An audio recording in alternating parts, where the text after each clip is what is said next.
Sego Lilies. It's the year 1861, and the Mormon Salt Lake City, now 15 years old, has grown from a struggling frontier settlement to a city of real size. Although to Wilhelmina Cannon, who has lived here only since her marriage a year ago, it still seems a far cry from Boston.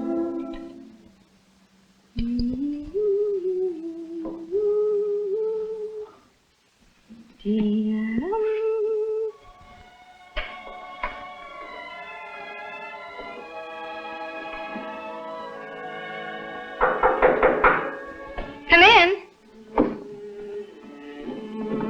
Evening, Sister Wilhelmina. Sister Sarah? David not home yet? No, Brigham Young called a meeting for some of the men.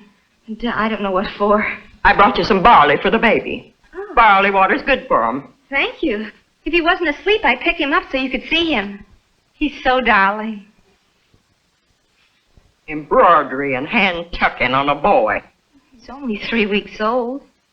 My first 2 children wore flour sacking from the day they was born, and they was lucky to have that. Must have been dreadful those first years out here. Nobody'll ever know. I couldn't have stood it. You can stand anything if you have to.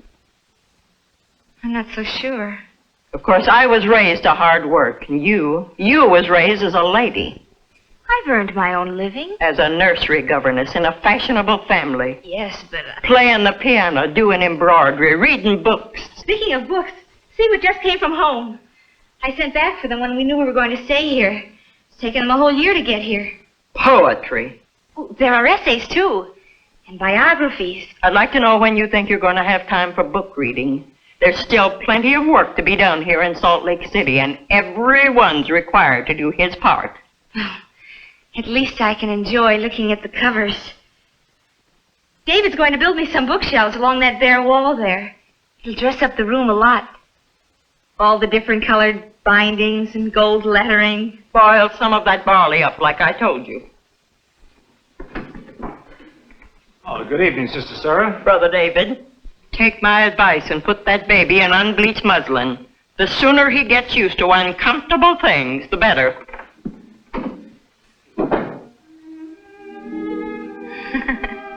Poor Sister Sarah. She makes such a grim business out of life. How are you, darling? And how's our boy been today? Just wonderful. He's growing like a weed, isn't he? Not a weed, a flower.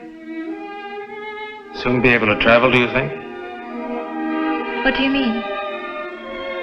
I have some news for you, Willie. Sit down while I tell you about it. The church is establishing a new colony in the southern part of Utah, down near the Arizona border. I've heard talk about it. The Dixie Mission, they call it. It's a project that Brigham Young has had in mind for some time now. A place where we could grow our own cotton and sugar. You see, now with the war on, there's even more reason for it. The regular sources of cotton and sugar will be cut off for many years, maybe. What's all this got to do with us, David? With you and me? We've been called, darling. We're one of the 300 families who've been chosen to go. Oh, David. It's a great privilege, Willie, an opportunity to render real service to the church, do some pioneering for it. How far is this place? About 275 miles from here. What is there? Good soil for growing cotton and sugar. Nothing else? You mean it's a wilderness? Just like this valley was when the first company moved here. And see what they've done with it in the space of a few years. The words of the prophet have been fulfilled. The wilderness and the solitary places shall be glad for them, and the desert shall rejoice and blossom as the rose. I won't go.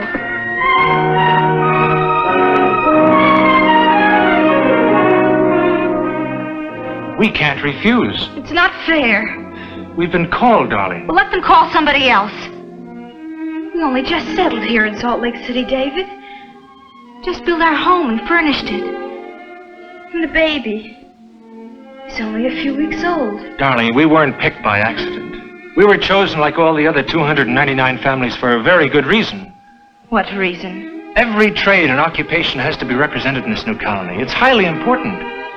And you? I'll farm, of course.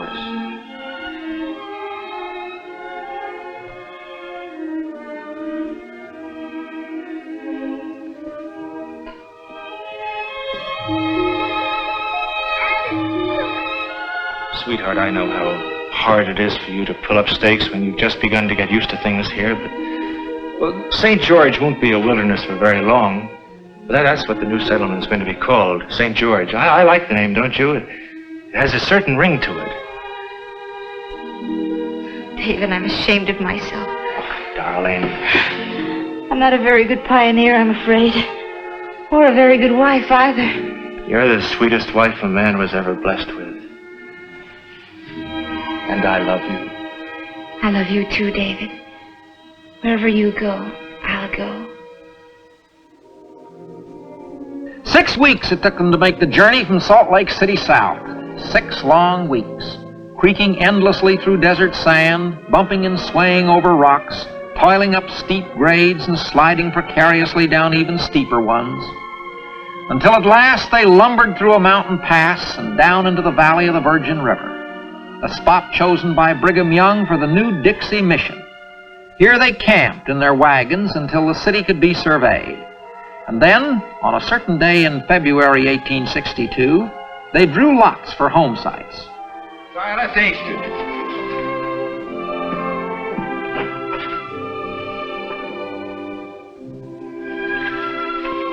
David Cannon.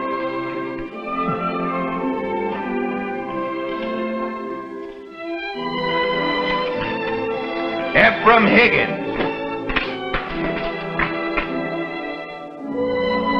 Thomas Carter. Willie! Willie, look what we drew. Block 36, Slot C. One of the choicest locations. It is? Well, an acre on the very southeast corner of town. Near the river for hauling water and only a couple of miles from the fields where I'll be farming. David, that's wonderful. It's, right down this street. Street? Well, in case you don't know it, madam, you are now standing on the main street of St. George. The city of St. George, like the city in the Bible. Oh, you don't pay attention in church as you should, darling. The city is great, people are few, and the houses are not yet builded.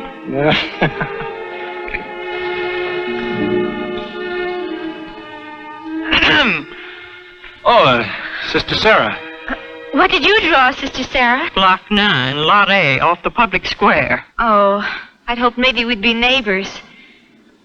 What are you going to do with those willows? Gonna weave 'em to make a hut. I'll fill in the cracks with mud and it'll be snug as an Indian basket. And if you two are wise, you get busy on one for yourselves, instead of standing there making a public spectacle of yourselves.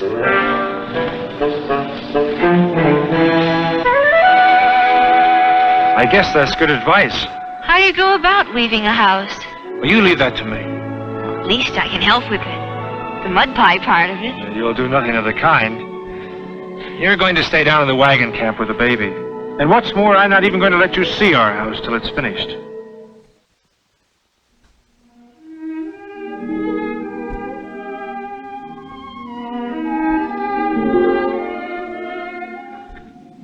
All right. Now you can open your eyes and look.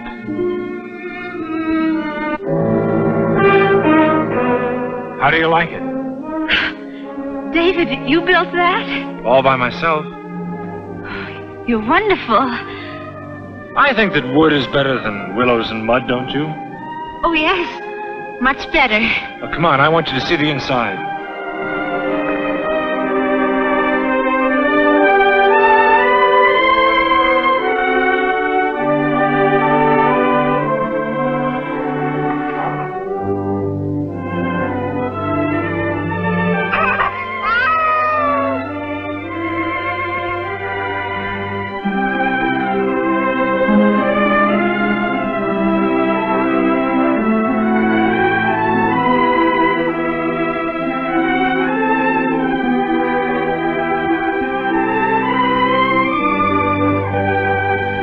Willie, this dirt will pack down very hard, be almost as good as a wood floor.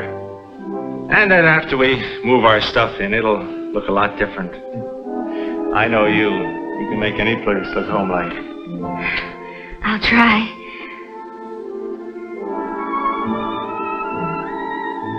Do you remember when we moved into our first home in Salt Lake City? Yes. was the happiest day of my life. And the very first thing we did, we knelt and dedicated ourselves to it. Oh, yes. Let us do the same thing here. Here? It's our home, darling, just as that one was. Our new home.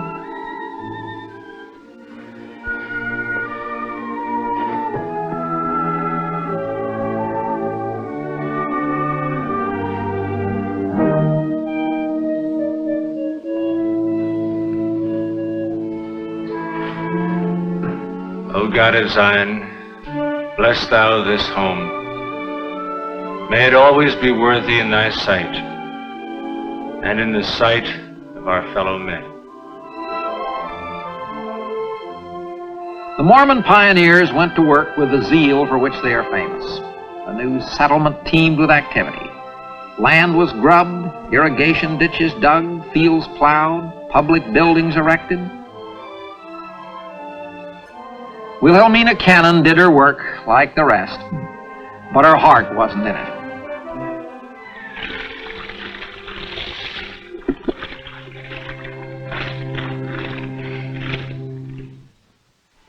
I told you you'd have him in unbleached muslin.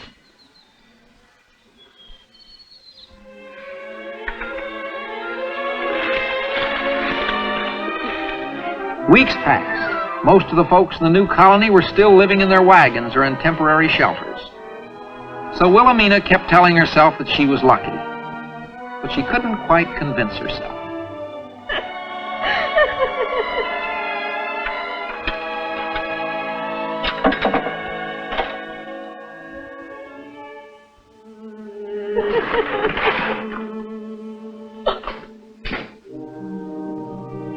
Willie!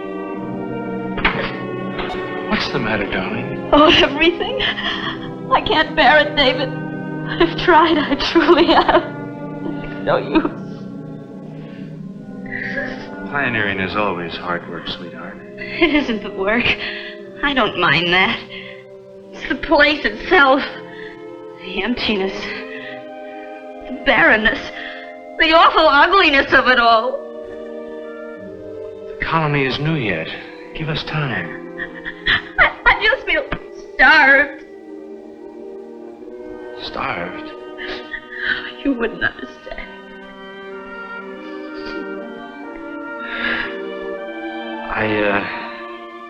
I haven't forgotten about the bookshelves. As soon as I have time, I'm going to make them for you. Never mind. It would help, wouldn't it?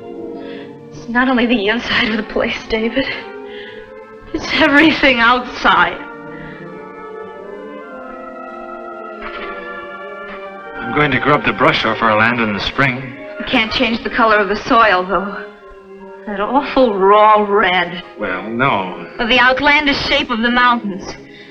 It's strange country, I grant you. Takes some getting used to, but... Well, in its own way, I think it's rather beautiful. Beautiful? About as beautiful as an Indian in war paint.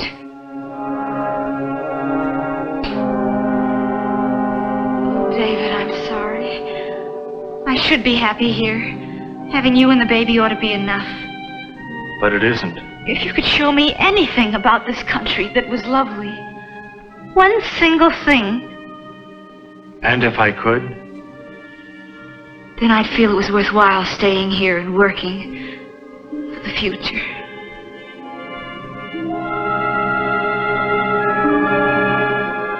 One single thing of beauty.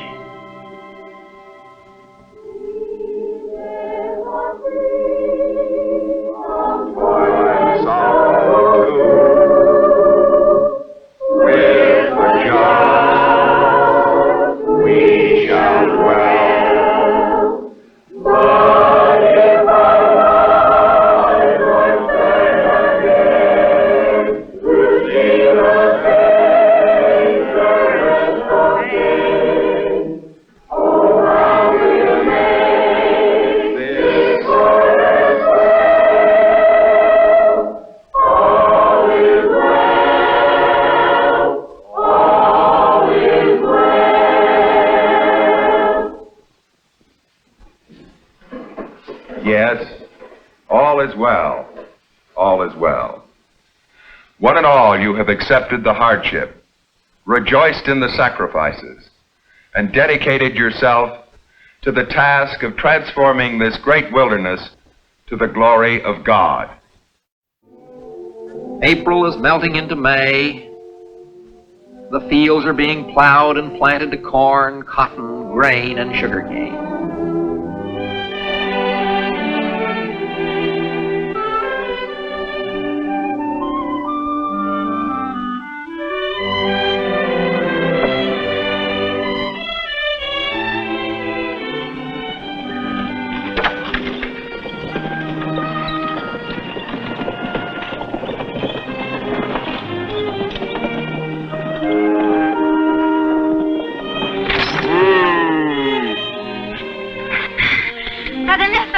Howdy, sister. Where do you come from? Salt Lake City. Brung the mail. Mail? Any letters for me?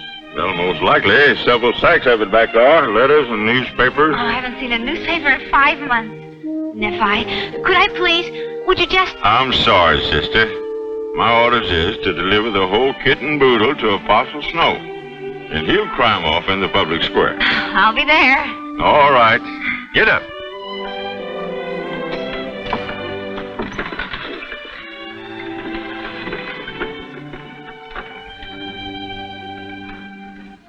We danced to a real string orchestra until way after midnight.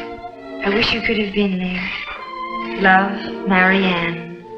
You read those letters anymore, you're going to wear the paper out. Territorial ball must have been beautiful. I can just picture Marianne in blue taffeta with hoops. I'll make you some hoops, darling, if you'd like them. Out of what? A barrel? David, when can we go back? Darling, we've only just started here. Someday? I don't know, honey. You mean we might have to stay here for the rest of our lives?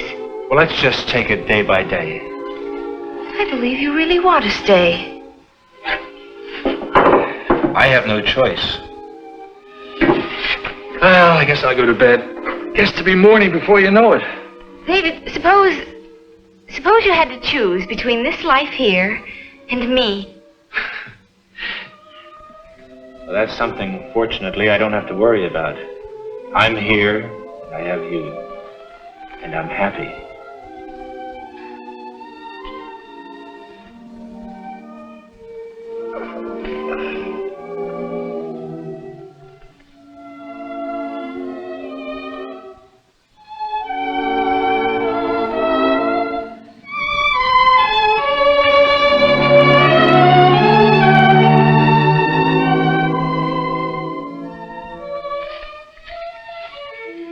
I think I'll go out for a breath of fresh air.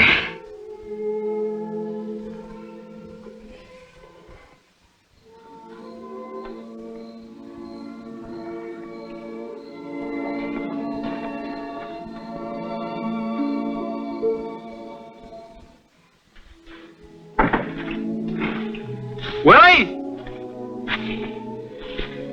Well, I'm off. Got your noon meal? Got it right here. Well, I'll see you this evening, honey. Bye.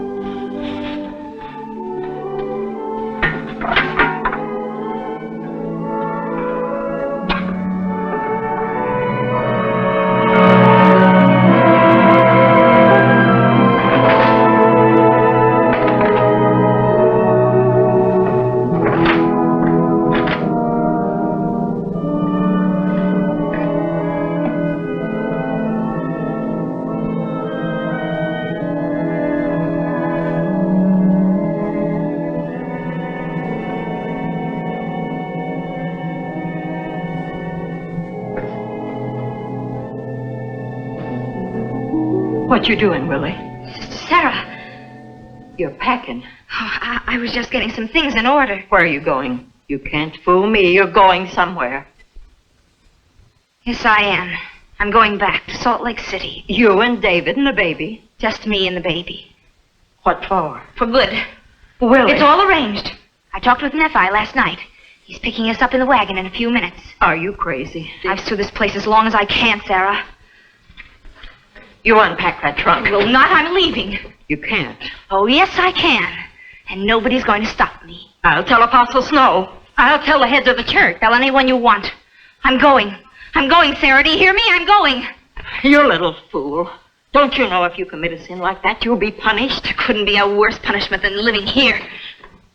Maybe you think the rest of us find it easy. Maybe you think we like hunger and hardships and loneliness. Well, let me tell you... I don't want to hear.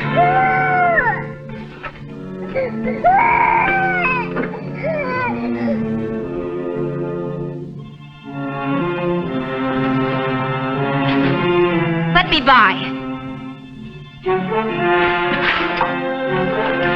I warn you, Sarah Whipple. If you don't step aside, I'll... Sister Wilhelmina! There's been an accident. David's hurt. It's easy. How did it happen? He fell off the canyon wall. Broke his leg. He ain't come to yet. We'll go fetch Brother Kimball. He'll fix that leg up good as new.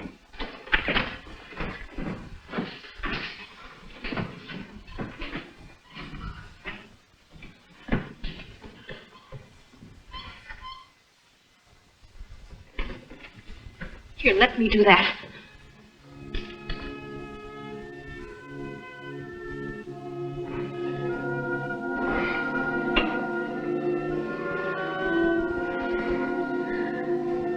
Willie, David, he said you fell from a canyon wall. I was after some flowers.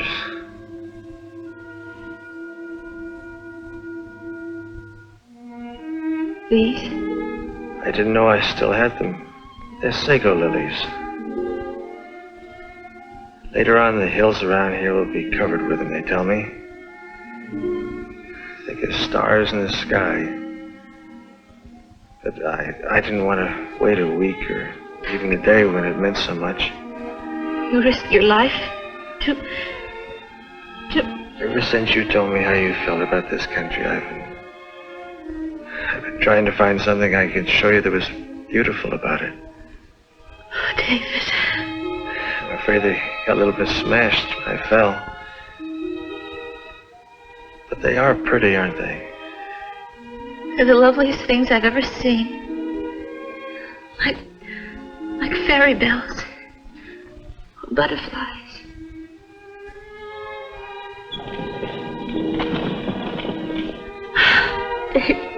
Dave, a blind artist. Any place where a woman finds love like yours is beautiful anyway.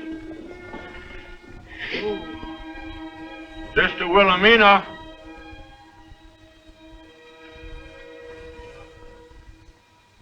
Brother Nephi. Sister Wilhelmina.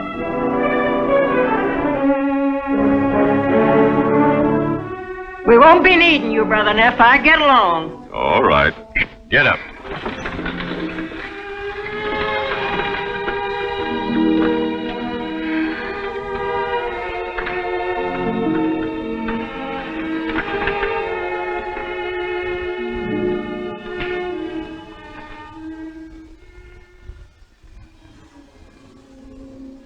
David and Wilhelmina Cannon have long since passed from this earth. But the Sego Lilies, now the official state flower of Utah, still bloom each spring in all their glory on the red hills around St. George. And in the town, you'll still find some folks who knew and loved Wilhelmina, and may remember her as a smiling lady who always praised the beauty of the land that she lived in.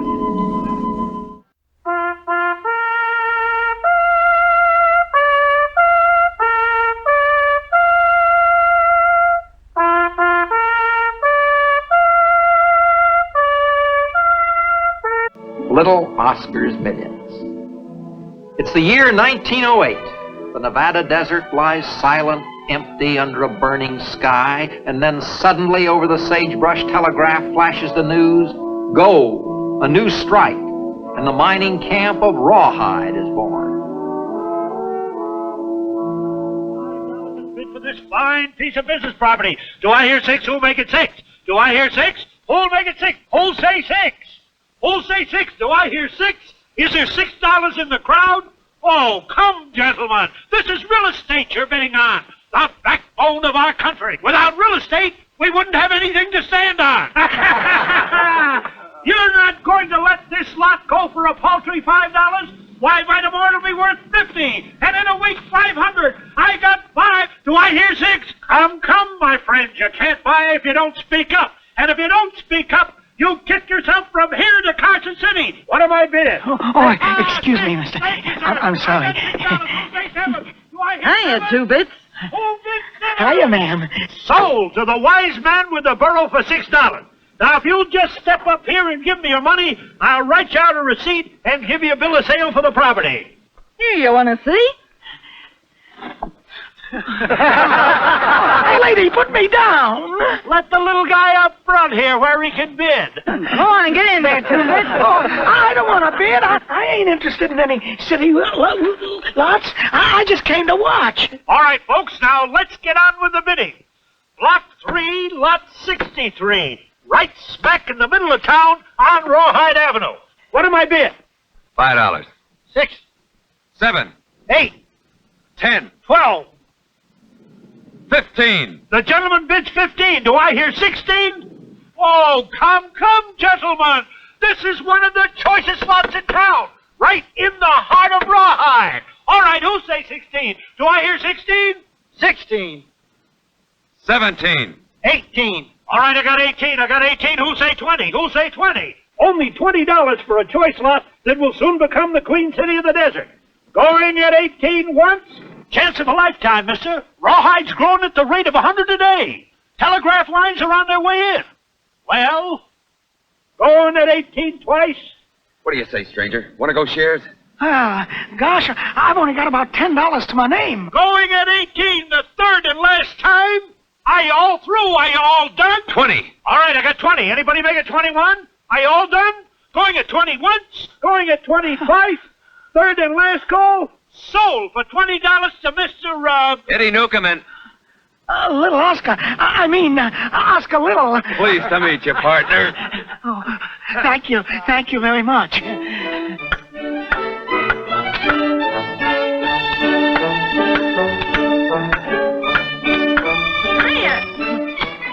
2 Bits. How's the big real estate operator? Well, we already been offered $500 for this lot. But Eddie's holding out for more.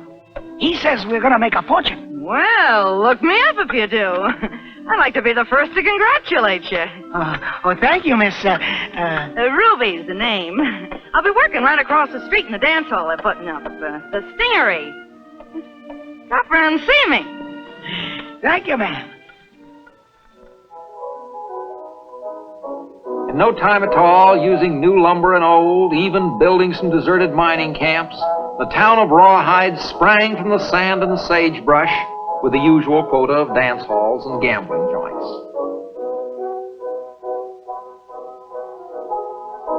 And right in the middle of them was little Oscar's vacant lot.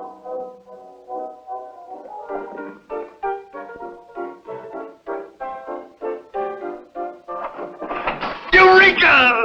There, partner! Kick up your heels! Sing! Eureka! Eureka! Ain't you glad we held on now like I said we should? Instead of selling out for some measly sum? You mean we sold our lot? For $46,500. $46,500? Spot cash?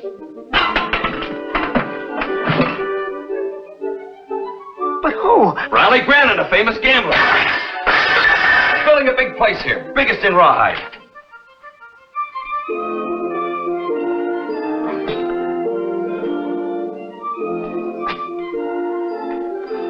$46,500 split 2 ways is $23,250 apiece. And you'd have sold out for $5,000. I'd have sold out for $500. Why, the most money I ever had in my whole life at once was $100. Well, you're in the chips now, partner.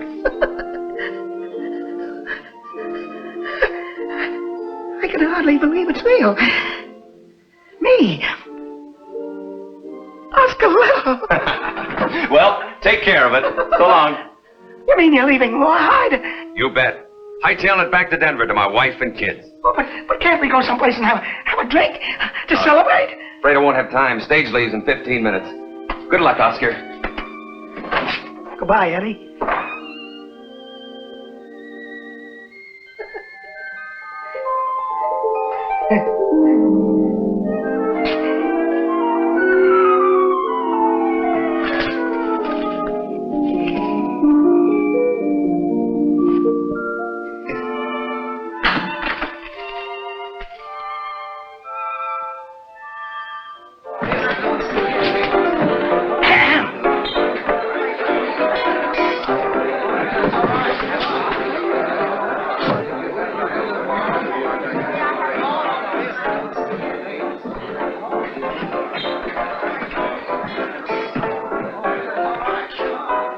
Well, here's mud in your eye and dust in your poke.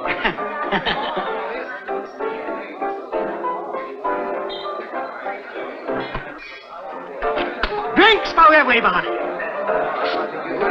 Come on, bartender, set them up.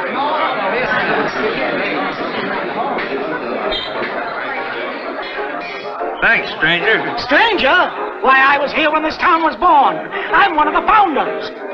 Sure, bought one of the first lots. And I just sold it at 200,000% profit. Hey, what's going on around here? Hello, Miss Ruby. Will you join us in a drink? Sure, who's buying? I am. That belongs to you, Two Bits? Yep. What'll you have? Let's you and me go somewhere where we can be a little cozier. This'll take care of the bar bill. You take care of the rest, eh, Ruby?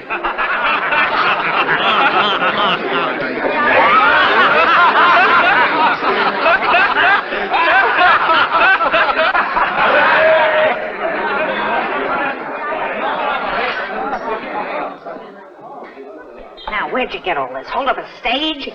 No, not you. We sold our lot, Ruby. I got $23,250. Did you say $23,250? Yep. And it's all here? All except the $10 you gave the bartender. You know, Two Bits, I had a feeling the day I picked you up that you was a man to keep an eye on. Hey, Mandy, bring us a bottle of your best and a couple of glasses. You mean you're going to help me celebrate? You bet I am. I'm going to make this a day you'll never forget. Yes, sir. Little old Eddie's on his way to Denver by now. You know something? I kind of envy him. What's so wonderful about Denver? I mean, having a wife and kids. Shouldn't be hard to find yourself a wife. Kids, of course, take time. All my life I've dreamed of being rich. And now that it's happened, I feel kind of lost without having someone to rejoice with. Oh, I'm rejoicing. I mean someone close to me, not like a friend. Ain't you got a family? I did have once upon a time in upstate New York. But I ain't seen or heard from them since I ran away from home 33 years ago. Well, didn't you never write them? Never had nothing to tell them till now.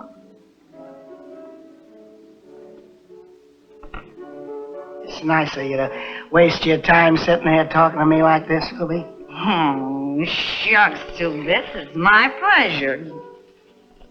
You're a fine girl. Finest I ever met. You're drunk. No, I ain't. I mean it.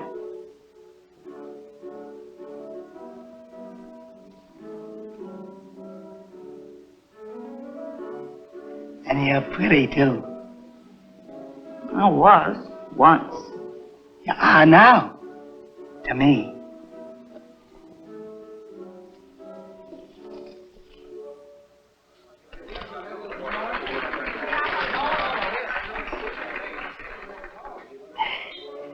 And you're kind. And generous. And honest. Not to talk to me that way. I ain't used to it. Just the same, it's the truth.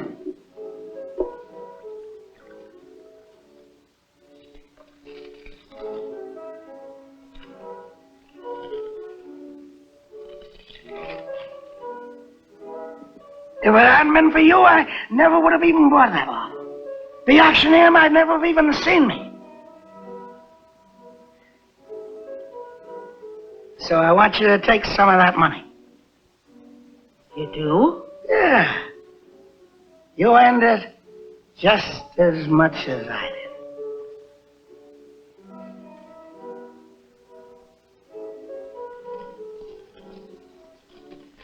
Here, you little half-pint. I don't want none of it. Now go pack your stuff and get out of town as fast as you can. Out of town? What for? For your own good. Go back east. Visit your family. Be with somebody close to you. You know something, Ruby? That's a good idea. Thank you.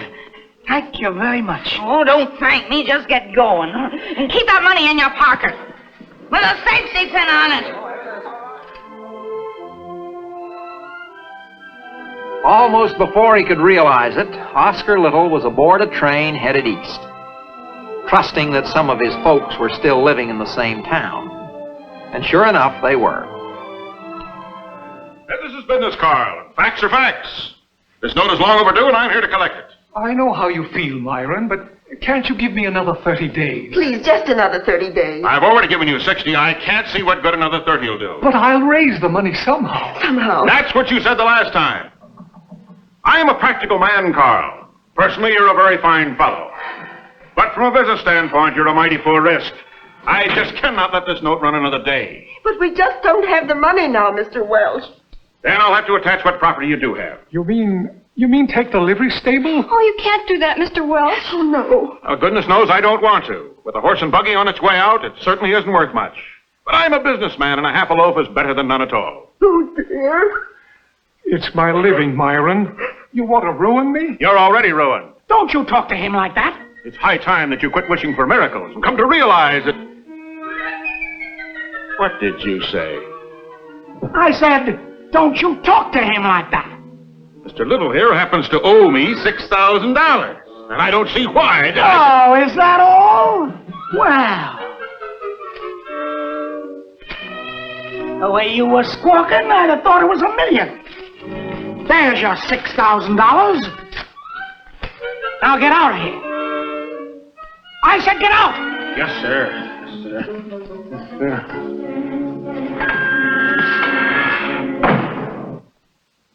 He's quite right about a livery stable being a back number, Carl. You ought to switch to automobiles. Here. This'll buy you several as a starter.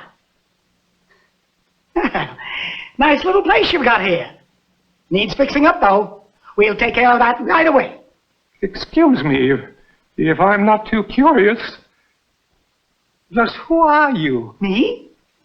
Why, I'm your brother Oscar.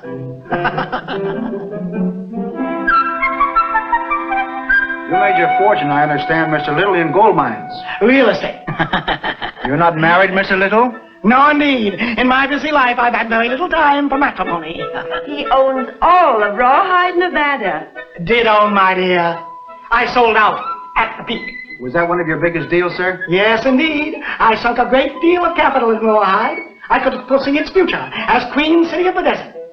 My investment yielded a profit of 200,000%. Now, if you'll stop asking questions for a minute, chin up a little higher, Mr. Little.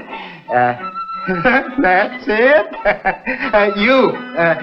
Step in closer. Oh, I don't belong. I'm just watching. Oh, I thought you were one of the family. Well, then stand away a little.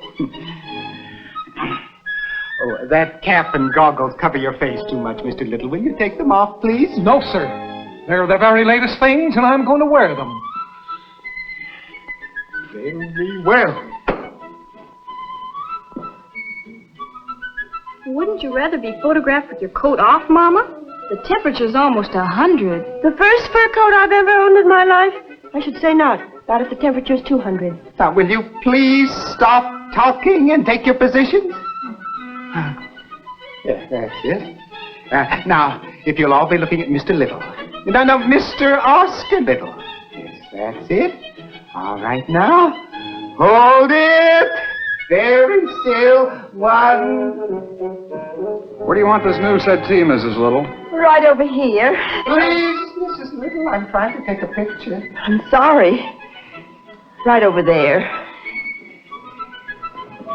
All right, now, shall we try it again? Hold it. One. All right, now, this is it.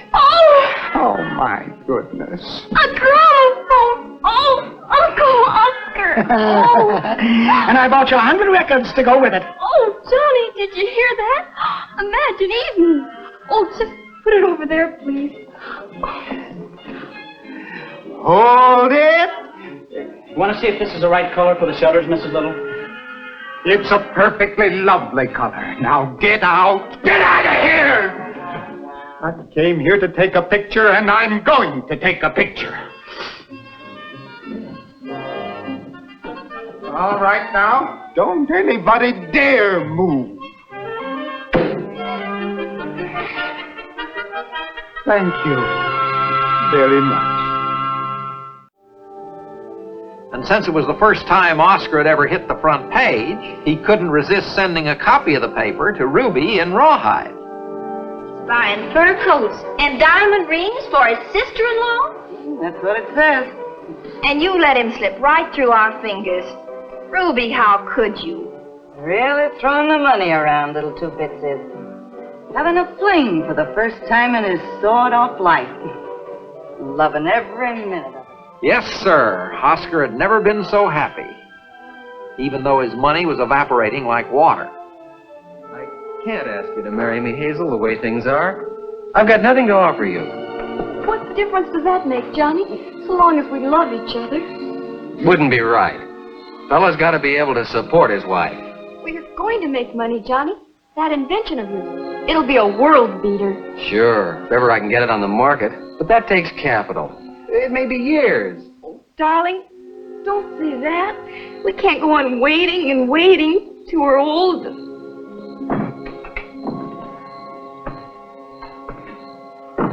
Excuse me for butting in, kids. I couldn't help but overhear. I have a sharp ear for business investments. What is this invention of yours, Johnny? An egg beater, did she say? It's a new type of can opener. Well, they certainly could use them on the desert. Has it been approved? Yes, sir. I could have sold the patent outright, but... But you wanted to hang on to it and reap the benefit. How much do you need, Johnny? Oh, Uncle Oscar. Oh, no, sir. Well, why not? I've been looking around for a good investment. What do you need, Johnny? Oh, quite a lot. Well, I only happen to have about $4,500 on me at the moment. 4,000 would be plenty. Well, fine. Here, take the lot. Use the other 500 for a honeymoon. And keep it working for you. Don't let it lie idle. Don't you want a receipt? Receipt? Don't believe in them. I go by a man's face, not his handwriting. Uncle Oscar, are you sure you're not doing this just out of... Sentiment? I never heard of the word. I learned a long time ago not to let personal feelings enter into business transactions. That's the reason for my big success.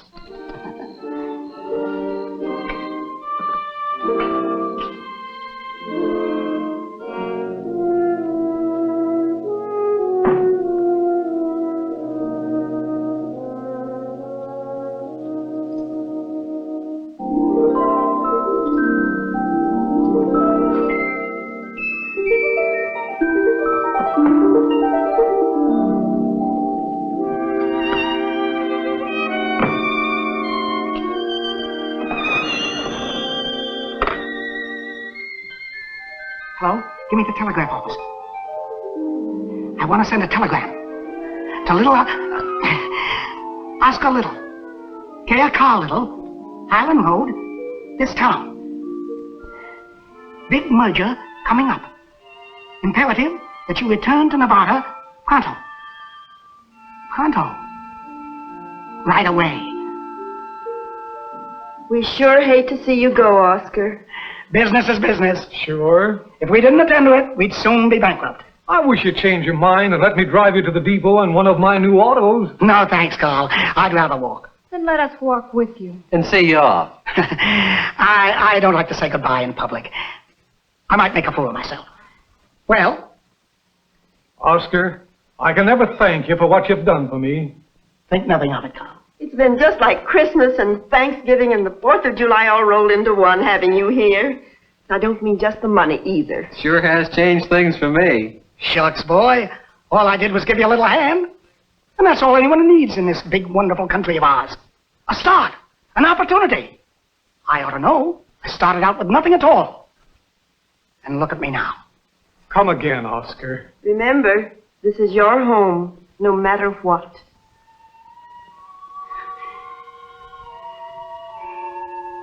Thanks, folks.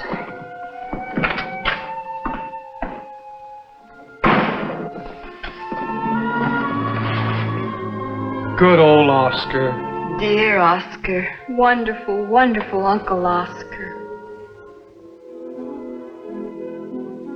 And so back to Nevada went Oscar Little, in what you might call a private car, or maybe a side-door Pullman. And from the railroad, he struck out across the desert on foot for Rawhide. Oscar! Oscar! Hey, stop the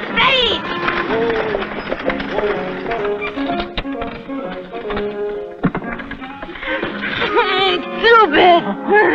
Ruby! What are you going in that direction for? You ain't leaving Rawhide. Well, everybody's leaving Rawhide. There was a big fire. Wiped the whole place out.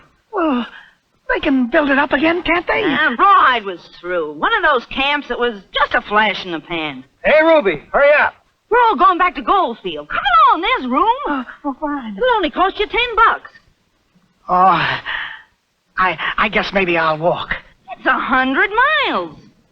Well, I feel like stretching my legs a little after sitting on the train for so long. You broke 2 bits. Flat. Stony. But anyway, it was worth it. If I had the chance, I'd do it all over again. Maybe you will. I doubt it. But anyway, I've got something nice to remember for the rest of my life. Hey, Ruby, get aboard. I'll stake you to the ride. I'll see you in Goldfield. All right, 2 bits. See you in Goldfield.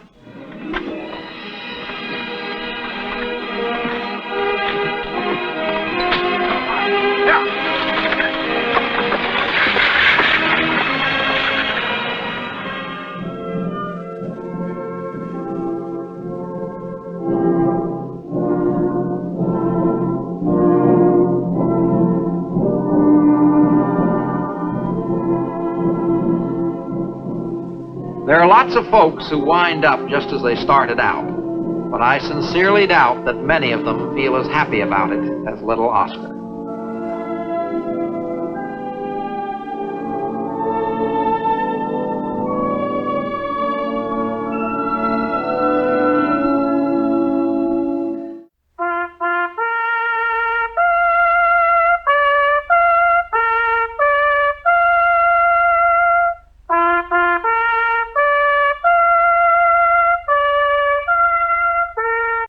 My story tonight took place over 100 years ago, but it's very timely.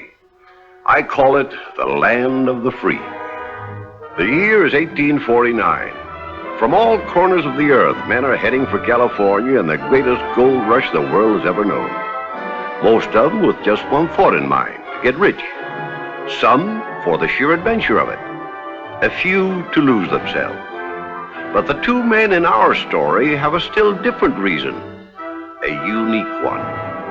It starts in Louisville, Kentucky, in the home of Dr. Henry Cabell. The stories they're telling about California sound like something out of the Arabian Nights. Why, who'd have one fella? Son of an overseer. A nobody. Picked up 167 ounces of gold in 2 days. That's a great deal of gold. Well, I declare, why, it doesn't seem possible. More than 10 pounds of gold in 2 days? How much is 10 pounds of gold in money? I don't know. It's past my apprehension. Zach. Zeke. We beg your pardon, Miss Caroline. Me and Zach didn't mean to confiscate the conversation. You were saying, Mr. Tyler? I was saying, with gold that plentiful, I'll come back at the end of a year with a fortune. More than I'd make in a lifetime grubbing away in a law office. In spite of what Miss Cherry says. I refuse to argue with you, Tyler. The last even before you leave. Well, I think it's wonderful. I only wish Dr. Cabell were a little younger or more adventurous so he could go. A few of us, my dear sister, are needed at home to grub.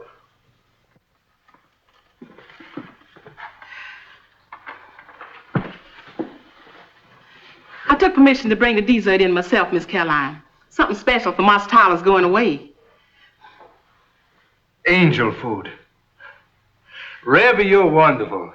And I put the candles on to help light your way back to Kentucky. You almost make me change my mind about going. Master Tyler's got a weakness for angel food like nothing you ain't never seen. Wait till you taste it. It'll be your weakness, too. Rebby's the best cook in Kentucky. Bar none. It's good of you to let us have her, Tyler, while you're away. My pleasure, sir. And my pleasure, too, Master Tyler, giving me a chance to be with my brothers for a spell. You sure you wouldn't like to sell her to us, Mr. Tyler? Since we already own Zach and Zeke? I'll need her when I get back. See, I plan on buying the old Russell place and doing it over. Have a real establishment. That is, if Miss Cherry'd like it.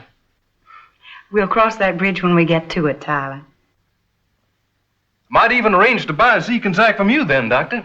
You do count on making a fortune in California, don't you? Well, here's to your success, sir. The best time to ask him is right after a meal. Folks always feels good then. Tomorrow morning, right after breakfast. So soon? The longer we wait, the lesser gold there'll be in California. Makes my mouth dry just to think about it. The least as he can say is no. Will you do the talking, Zeke? I'll do the broaching, and you back me up. Yeah, I'll back you up, sure. And I'll do the praying. For you both. Tyler Preston is a fine, upstanding young man. Good family, good education, and good habits. I agree with you, Annie, but I want more than that in the man I marry. I want someone who's sure of himself, who doesn't jump this way and that every time the wind blows. Someone who'll make me excited at the very thought of marrying him. Excited? Oh, marriage is a business, not a fancy dress ball. I declare, you younger generation are certainly getting some strange ideas. Why, in my day, such things were arranged for the children, and there was no argument. Now, Carolyn, don't get yourself upset. Times are changing, and I, for one, am in favor of it. I never did feel that marriage should be put on the same level with raising horses. Oh, speaking of horses, Zeke, tell Zach I want to talk to him about that gray mare. Zach's already here, sir, waiting to see you. We both is. What I means is, there's something we want to talk about, Moss Henry. Zach! What is it? Something wrong? What have you two been up to? We ain't been up to nothing, Miss Caroline. That is nothing wrong. No, ma'am, sure ain't. Well, speak up, Zeke. Oh, you've been mighty kind to us, Moss Henry. Ain't a better Mazza in all Kentucky than you is. And that's the truth. Of all the slaves we know, there's none better treated than me and Zach. It sure ain't. But what? We still is slaves. Of course. We's owned by someone that can buy us and sell us. You needn't be afraid. I'd never sell either of you boys as long as I can help it. Not even to Mr. Tyler, if that's what's worrying you. Moss Henry, we wants to be free. We want to belong to ourselves. We want to go where we like, stay where we like, get married as we like, have children. That's free. I never heard of such impertinence. Not impertinence, my dear Carolyn, but a very natural desire. I sympathize with you boys. Every man feels the same way, regardless of race or color. If I could afford it, I'd set you free myself. But I'm just a hard-working doctor.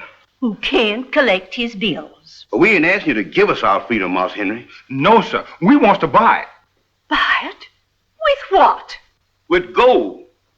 If Moss Henry will just, what's that word? Grub steak. That's it. If Moss Henry will just grubstick Zach and me to California, why, we'll gather enough gold to buy our freedom papers. That's the most preposterous suggestion I ever heard. California's a long way off, boys. Even after you got out there, it wouldn't be as easy as you think. The gold is just laying all over the ground, Moss Tyler say. Mr. Tyler hopes. You can't believe all those tales you hear about just picking it up. We'll dig for it then. It'll be a lot different than plantation life. Here you have warm quarters, plenty to eat. Out there you'd have to sleep on the cold ground, perhaps. Go hungry. All them things we can stand, Moss Henry, if we're working for our freedom. I don't know why you sit there, Henry, and allow them to argue. The doctor has patients waiting for him. And there's plenty of work waiting for you in the kitchen, Rebby. Tell him the whole idea's impossible, Henry. Why is it? Moss Henry! You wouldn't let them go. Our two most valuable slaves. Of course, there'd have to be details worked out. Have you lost your senses, Henry Cabell? But these slaves are worth at least $1,200 apiece. We'll earn it. Just give us our chance.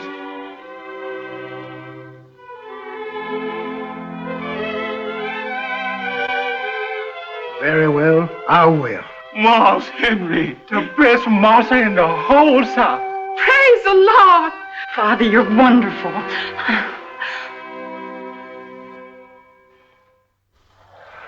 From the sunny south, the scene now shifts to the gold camp of Hangtown, California, in the winter of 1849. The first of California's unusual winters. For weeks on end, it has rained without let-up. What with the mud and freezing cold, mining has become impossible. Those who didn't quit camp altogether try to forget the misery of the weather in the company of places like the El Dorado.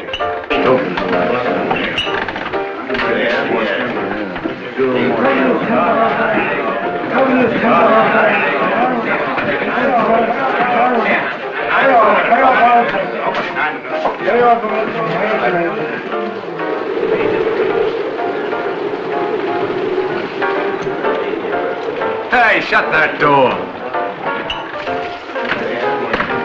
We just step inside, sir, to get out of the rain for a minute. Get over there by the stove. Yes, sir. Thank you, sir. Here, move up closer. You're shaking like a pair of dice. Dripping like a couple of watering cans.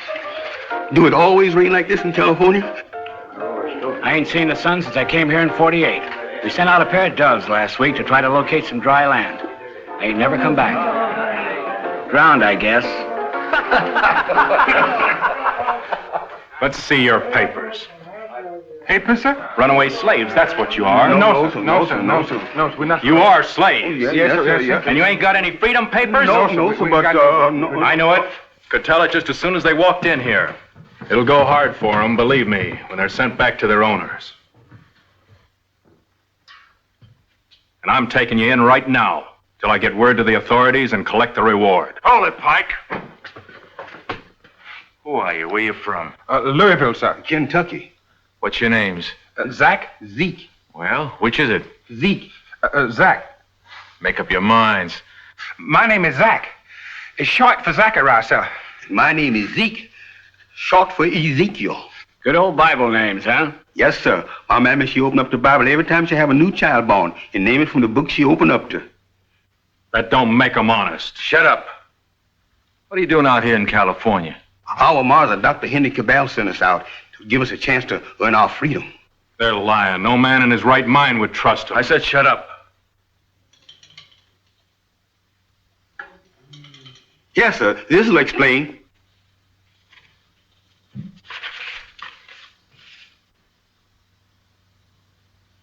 They're telling the truth. How much gold you got to dig? $1,250 each. That's what we worth on the market. And $500 each the doctor advanced us for traveling money, too, sir. $3,500, huh? Yes, sir.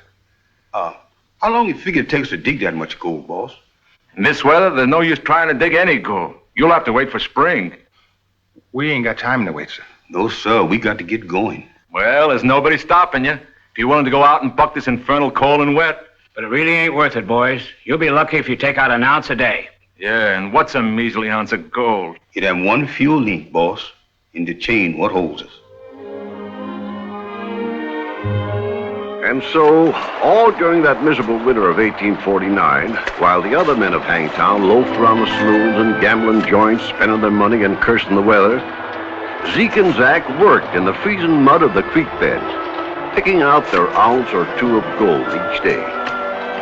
And each night in their little shack, they carefully added it to their slowly but steadily growing savings.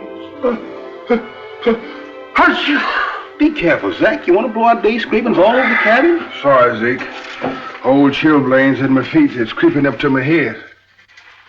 There. Getting heavy. You think we ought to have Mr. Putty, the bartender, to weigh it up for us again?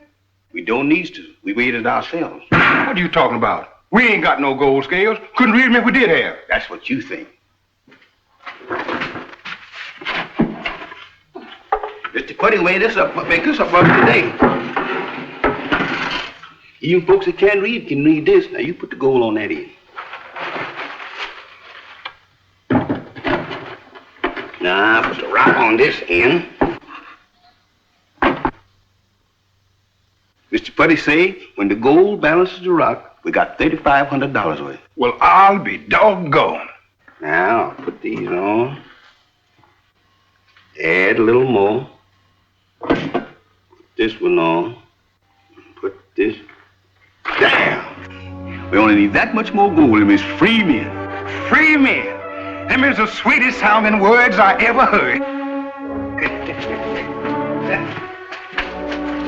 It makes me feel so revitalized, I forget all about my old chilblain feet and my aching back. Also, the weather here has been very severe this winter. And mining activity is practically at a standstill until spring comes. So you can see, Cherry, that there's a great deal more to acquiring a fortune in gold than the stories would lead you to believe. And that law practice in Louisville looks better to me with each passing day. If things don't give more promise in the Hangtown district, you may have a chance to say, I told you so, before very long. Respectfully, Tyler. He don't say nothing about meeting up with Zeke and Zach. California's a big country, Ribby. Oh, Zeke and Zach. I can see him now, cold and stiff with freezing. Oh, woe is me. Oh, hush up, Reddy. If they haven't sense enough to get in out of the cold, then they ought to freeze. Now, you get back to the kitchen. Oh, me, oh, my. Poor Zeke and Zach. Poor Zeke and Zach. Poor Dr. Cabell. Alive or frozen, we'll never see those two slaves again, or the money for their freedom.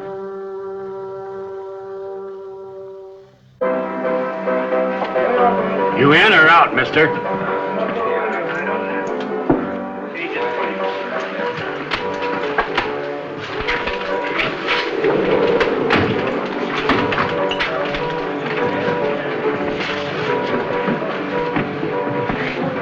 Oh, boys, how's it going mining? It's mighty tough, Mr. Putty, but we's persistent. Don't you mind if we stand here for a spell? Just pretty lonesome sitting in that old cabin every night. Help yourselves. Stay as long as you like. Thank you, sir. Whipsawed again. Zach, look at there. Moss Tyler. Confound my luck anyway. Howdy, Moss Tyler. Say, Zeke. Gosh, Moss Tyler, it sure is good to see a face around here we know. It's good to see you boys, too. Miss Sherry wrote me you'd come west, and I wondered where you wound up. We wind up right here in Hangtown, Moss Tyler. Ain't been no place else. But we getting ready to go home now, though. Well, I don't blame you. This weather's enough to discourage anybody. Oh, we ain't discouraged, Moss Tyler. We's joyful. Yes, sir. We got more than $3,000 saved up, according to our calculation. 3,000? Yes, sir. You mean you've worked in this cold and rain? Every day. Well, I must say you deserve plenty of credit. Who's taking care of it for you? The bartender? No, sir. We's taking care of it ourselves. We got it hid in a safe place.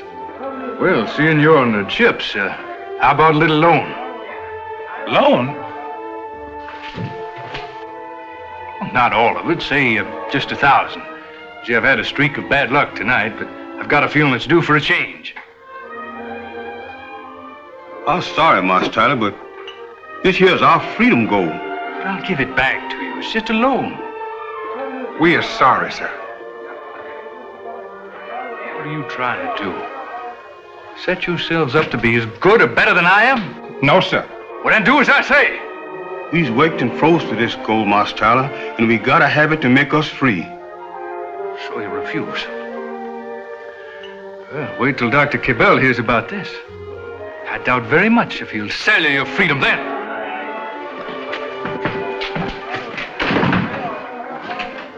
Come on, let's go back to the cabin. I don't feel lonely no more.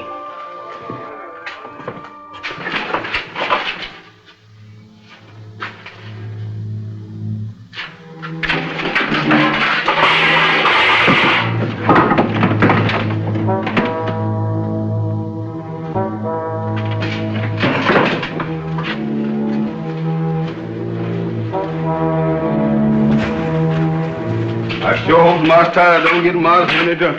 Mr. Price, what are you doing with our gold? Jack, are you low down white trash? You give us our gold. I'm gonna have law on you, Chris. From the account to steal our stipend. You give us our stipend. You give me this stuff now.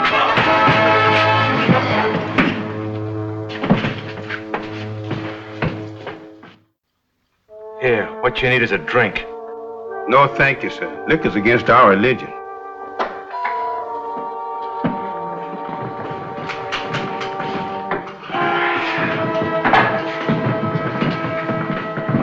Did you catch him? No, by the time we got to his cabin, he'd packed his stuff and skipped. And he's halfway across the mountains by now. Too bad, boys. Looks like your gold is gone for good. It's all my fault. I had no right to ask you for it, especially in public. If we'd had any sense, we'd have kept our mouths shut about having it. Well, the weather will be getting better pretty soon. Won't take you as long to dig that much again. No, sir. We's through digging. Way we interpolate's the Lord's way of telling us to go back to Mars Center and be content with being slaves. We ain't got the sense it takes to be free. All we have to do is stay out here. No, sir.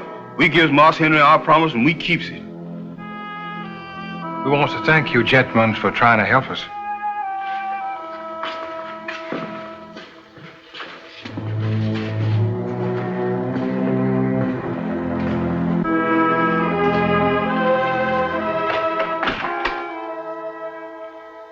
Can you imagine going back to be slaves again? Darned if I would. Promise or no promise. If I hadn't gambled away my money, I'd make it up to them. That gold ring you wear would help, if you care to contribute. Anything anybody gives would help. $3,500 ain't much. I've seen $3,500 worth of booze go down your throats in one night. $3,500 change hands and the game is stud. $3,500 is just $3,500 to most folks. But to Zeke and Zach, it's the difference between being slaves and going free. So step up, boys, and shell out. I'll start off with $200 and free drinks to everybody who contributes. Gabby, go out and round up the rest of the boys. Come on, fellas, let's make him pour drinks till he's army.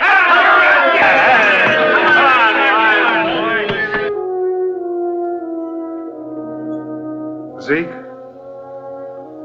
what do you figure we done? Bring down this cash to Stroby on our head like this? Now, don't you go question the ways of the Lord. He know what he's doing. Folks get just what they deserves anyway.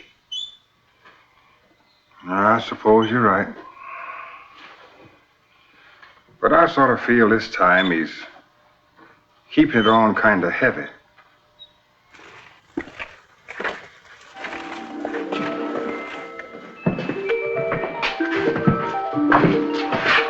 Boys, we've got a little something here for you. For us, boy? Yep, on behalf of the El Dorado Saloon and its customers.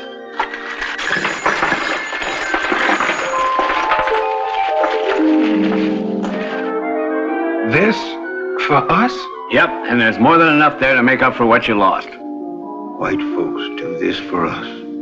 It's a white man robbed you, wasn't it? No, he was yellow. Now you can go home and buy your freedom. Freedom. You hear that, Zeke? Freedom. Boss, we're practically on our way. No, we ain't. We're gonna send this home and stay right here and scratch up enough to pay back every gentleman who contributed. That isn't necessary, Zeke. We were all happy to give. We don't doubt that, sir. But it make us happy to show our appreciation by paying it back. When you leaving for home, Marse Tyler? As soon as I can scrape together enough money. Do you mind toting this home to Marse Henry for us? Me? Of course, there's Wells Fargo, but Wells Fargo's a stranger to us. And you our folks.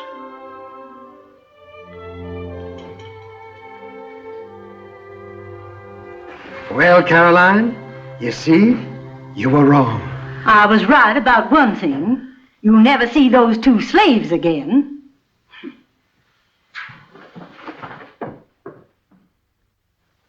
What Miss Caroline mean, Miss Tyler?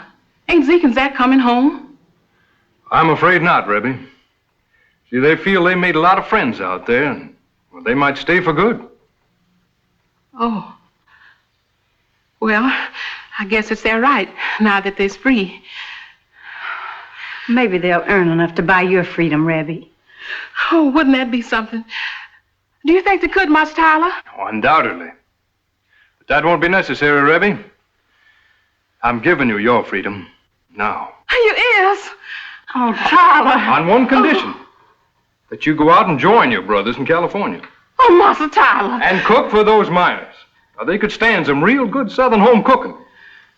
They've earned it. Oh, praise the Lord. Praise the Lord.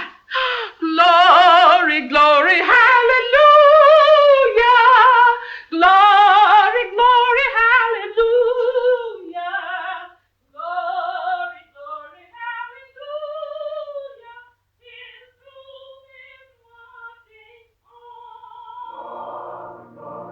hallelujah. It's not worth very much, but it's all I had to put in.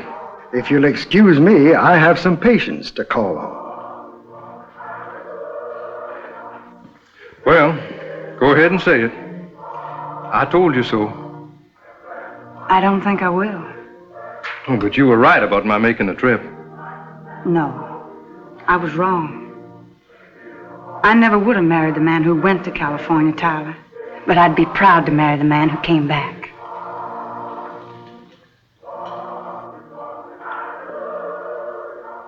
Jerry. Tyler. Yes, every man has a right to be free.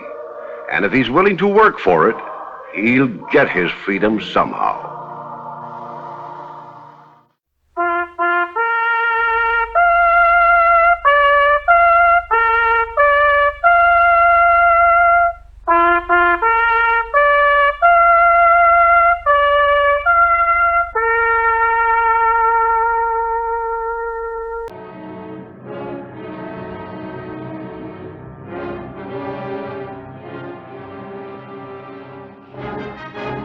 Let's rest, Vince. I can't go no further.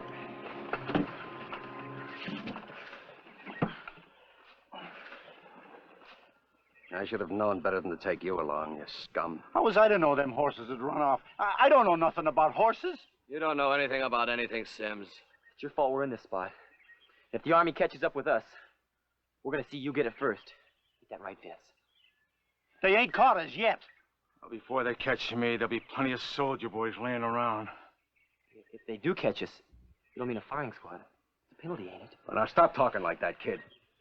You ain't gonna face no firing squad. Not while I'm around. Now stop squalling and grow up. I'll leave him be, Hacker. You got as much guts as anybody else in this outfit. Now let's go.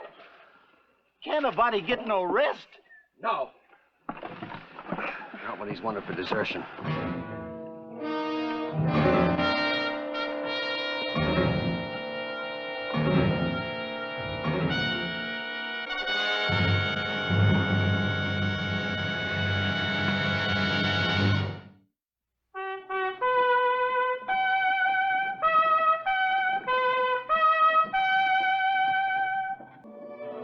Death Valley days.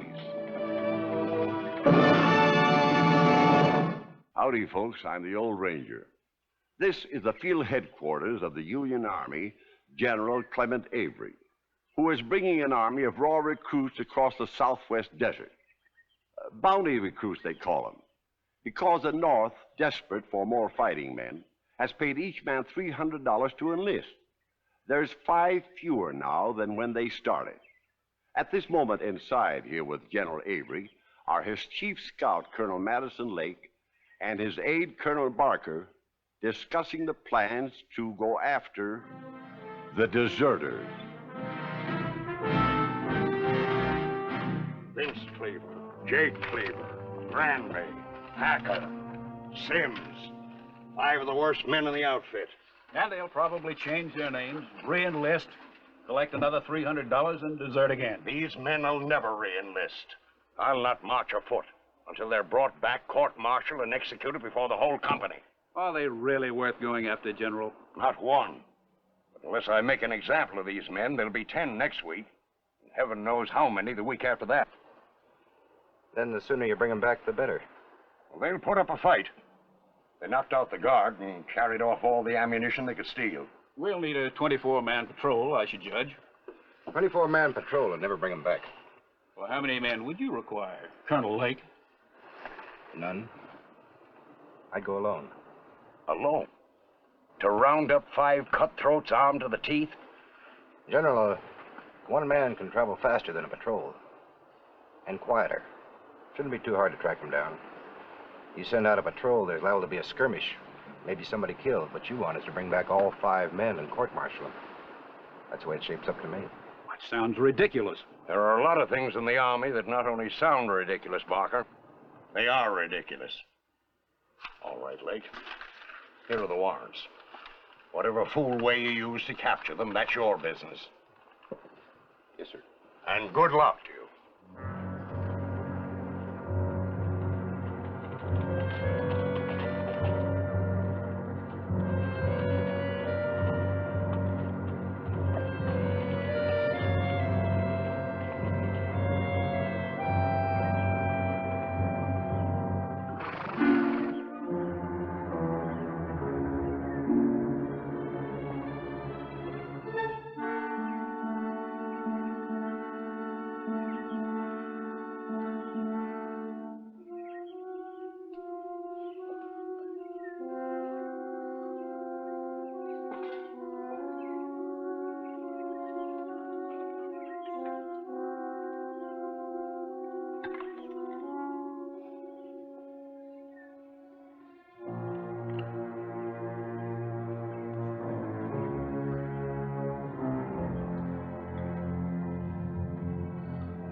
Vince, I'm gonna hunt up some more water. Good idea, Jake.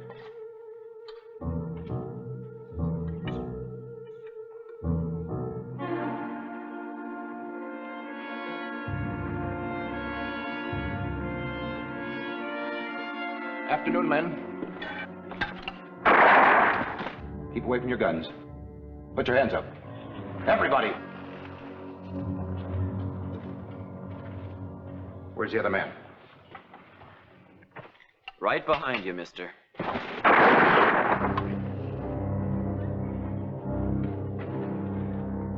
right, get up. Move over to that wall. Come on. Now, very slowly, take those guns out and drop them. That's my brother you shot. Turn around and face the wall. I'll take care of him. All right, you. Get your hands back there. Come on. Sure act tough with a gun in your hand.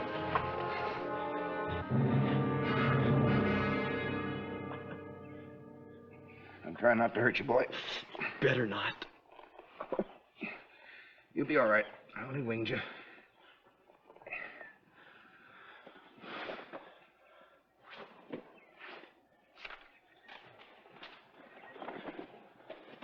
Here we go.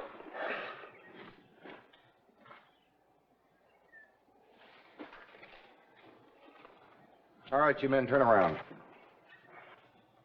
All the way around. I have here warrants for your arrest on charges of desertion from the Army of the United States in time of war. Identify yourself as I call your name. Hacker. I'm Hacker. Occupation stevedore, San Francisco. Tried for murder. Acquitted. Sure, acquitted. It's only a fight. He had a weak head. Sims. I'm Sims, sir. 2 prison terms for petty theft. Last known occupation, barker in a peep show. Bartending's my real trade, Colonel, sir. One thing's is tough. Granby. Ace Granby. Occupation gambler. Afraid your luck's run out, Ace. Jake Kleber, occupation none. That's me. How old are you, Jake? None of your business. I should guess about 19 or so. Vince Kleber. I'm Vince Kleber. You know it. I was in your outfit. Why'd you men enlist, anyway? For the $300 or to get away from the law? Too bad you could have made something of yourself. You, Vince, you had the makings of a fair scout. Well, why didn't they let me scout? March. That's all I did was march. I got fed up. The Army would have given you responsibility, Vince, when you'd earned it. What happened to your horses? Stupid. Forgot to hobble them. Else we'd have been a long way from here. It's going to be a long march back to camp. March? You gonna make him march when he's just been shot? You ride my horse, Vince. We start at once. And you men will have to carry back all this government property you stole. What, lug all this stuff back? That's 30 miles. Oh! Shut up. Don't make a sound.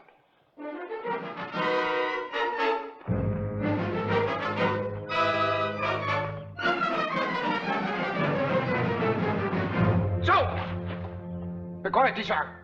Mansi, Mancuba. Ah oui. Ah oui. Quande? Ah oui. Ah oui. Take it.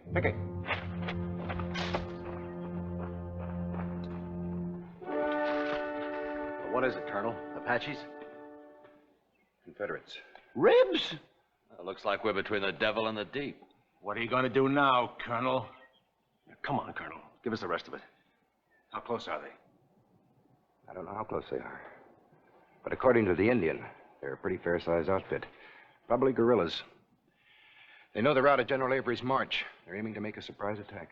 More power to them. You got to get us out of here fast, Colonel, sir. Wait a minute, boys. Our luck might be changing. What do you mean? I mean, this puts you in kind of a spot, eh, Colonel? Those Confederates will overtake us in no time. Us on foot and lugging all this gear. What do you think they'll do to you, Colonel Lake? Why, I'll be shot.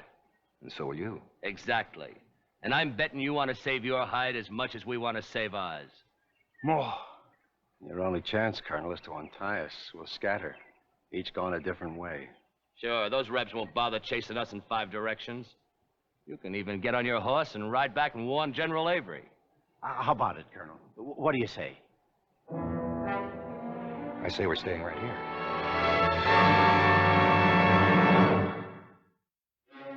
Hey, I can't carry that stuff like You must be out of your mind, Colonel. We can't stay here. If the rebels surprise General Avery, they'll cut those green troops to ribbons. We should worry. What we have to do is bottle up those Confederates here in this canyon until we can bring in General Avery and the troops and surprise them. We? With the guns and ammunition you men stole, we can hold off a small army. They've got to come through that gap. And we'll be set for them in this position. No deal. We might not get out. If we don't defend this position, they'll swarm in here, kill us all. The Rebs ain't blind, Colonel. They'll see for themselves we're tied up. Deserters, they'll welcome us like brothers. Yeah, you're the only one for the Union cause. All right, then. I guess I'll just have to do it alone. You men take your own chances. You mean you'd rather stand here and be killed than get on your horse and make a getaway? That's right. There ain't nothing wrong with saving your hide, is there? No, there's nothing wrong with saving your hide, except you've got to live with that hide. And with your conscience for the rest of your life. And live in constant fear of being caught, and you will be. The Army won't give up till they've tracked you down. As for myself, yes, I'd rather die fighting like a soldier than keep on running forever. Pretty speech. All right, you think it over.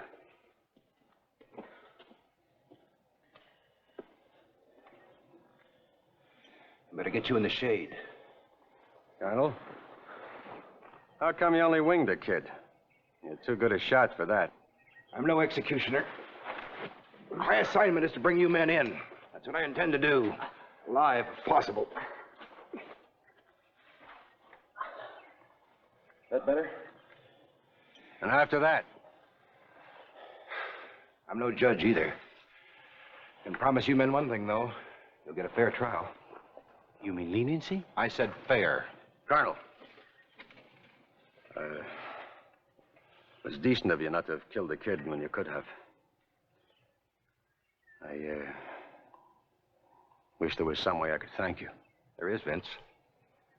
You can help me hold off those rebels till we get word to General Avery.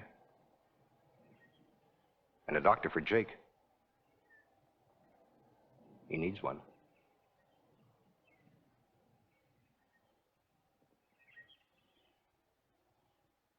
All right. I'll go along with you. Turncoat! Yellow Billy! Oh, shut up! What did you ever do for me but gripe? That's enough.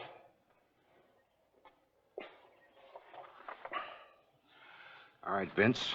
You said you wanted to be a scout. Now's your chance. You get on down that canyon, find those Confederates, how many there are, and if they're camped moving this way or what. Yeah.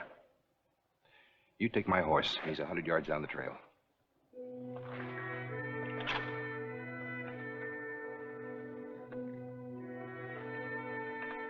Yes, sir.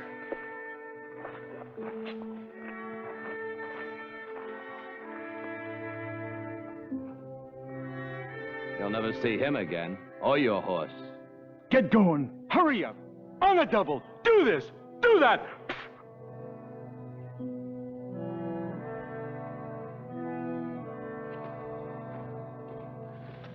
Come on, boy. You'll be a lot safer behind that rock when the firing starts. Vince is taking a long time to scout a few rebs, Colonel. Yeah. I wonder what could have happened to him. Need a drink. So hot. Get you a drink, boy. These are empty. You men completely out of water? Jake was going looking for some, Colonel, when you come along.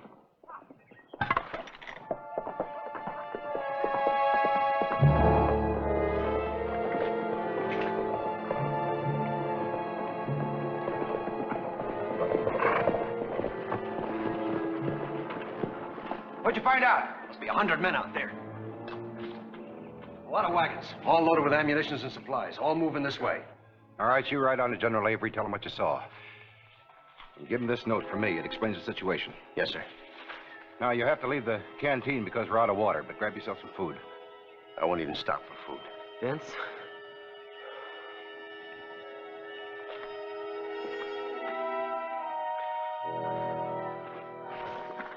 What's the plan, Vince? How are you gonna get us out? You just leave that to me. You gotta get us out, Vince. You can't trust those rebels. They'll likely kill us. Oh, now stop talking like that. Talking like that doesn't help any. You gotta get us out, Vince. You gotta. Colonel's waiting for me.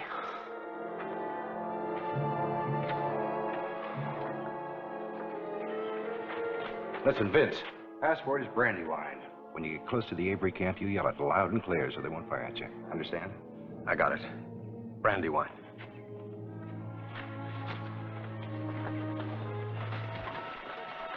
Good luck. So long, turncoat.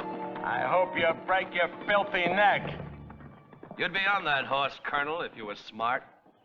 Yeah, these officers are supposed to be so smart, Granby. Come on, boy. Well, at least they're smart enough to get us poor slobs to run the errands for 'em and do the fighting. Hey, Colonel?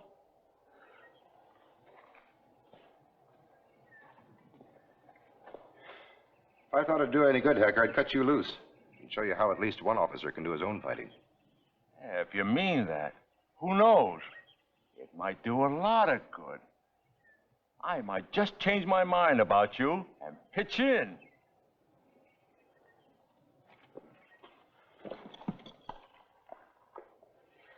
All right, Hacker. I'm not an officer now, and I have no gun. There's no poor slob to do my fighting for me. Now you're talking my language, Colonel.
All right. I've had it, Colonel.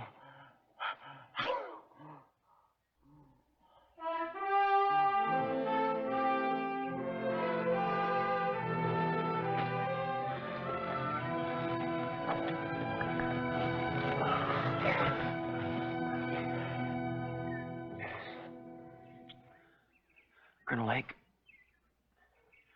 there any more of that water left? Not much, but you can have it.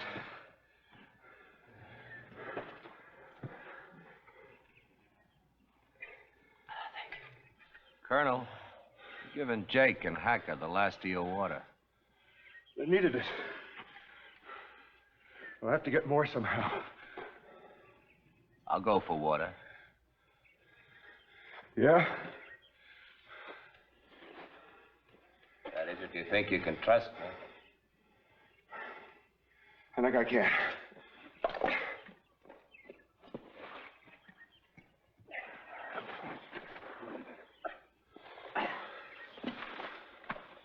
Well, if Ace goes along with you, I guess I might as well. Ace, I think you'll find water around the bend. Fill all the canteens. Yeah, yes, sir. Okay, Sims. You and I are going to set up defense positions. Yes, sir.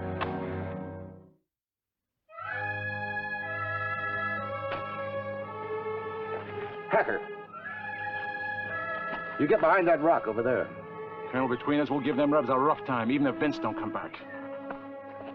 Sims, you'll be over here on the other side.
We'd be able to hold them off this long.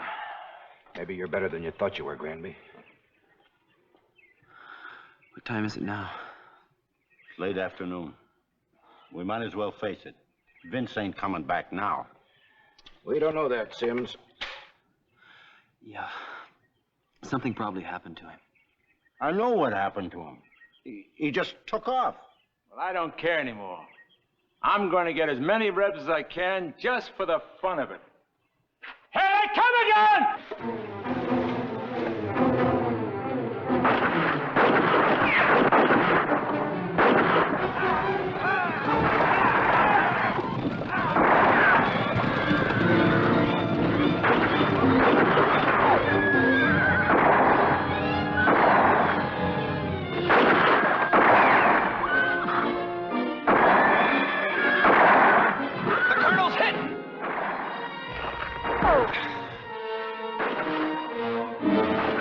Keep firing, you two!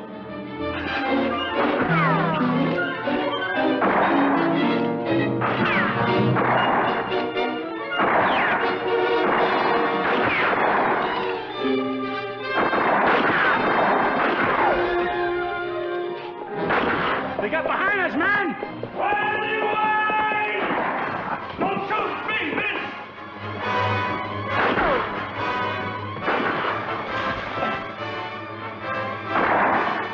General Avery's right behind me, sir. What took you so long? The horse bolted, scared by a rattlesnake. I had to walk after him. I knew you'd make it, Vince. Good work, Vince. So their charges were reduced to AWOL instead of desertion. They got 60 days. Thank you, General. They asked to see you before you leave for the hospital. Corporal!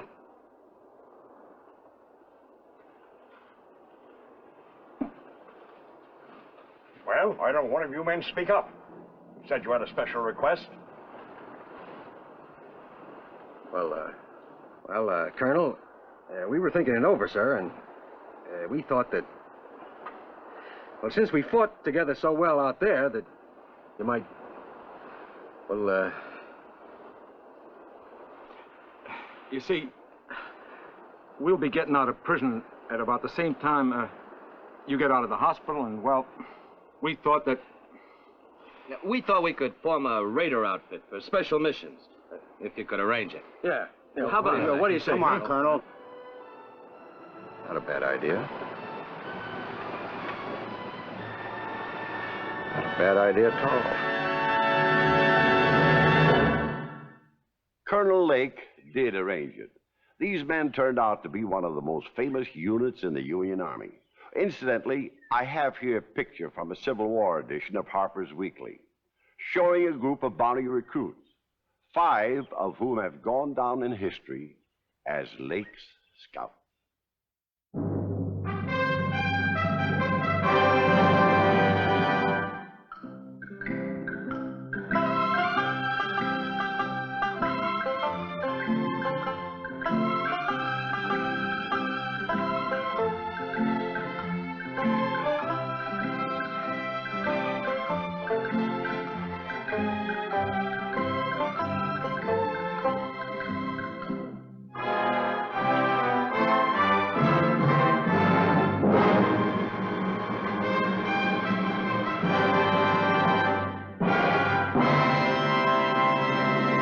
This is the story of one of the crack stagecoach drivers of early California. And if you think you've heard a lot of others like it, you're mistaken. There was never anybody in the same class with this driver, known in stagecoach circles as Cockeyed Charlie Parkhurst. Charlie met life on its own terms at a very early age when he climbed out of the window of the county poorhouse in New Hampshire, the only home he had ever known.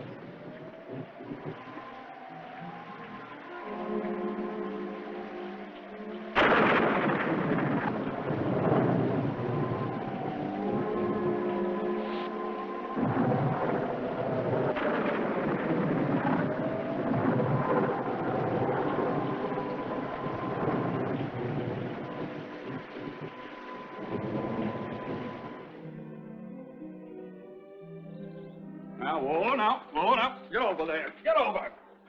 Get over there. Back up. Now, hold still. Hold still, dang it. Excuse me, are you Mr. Balch?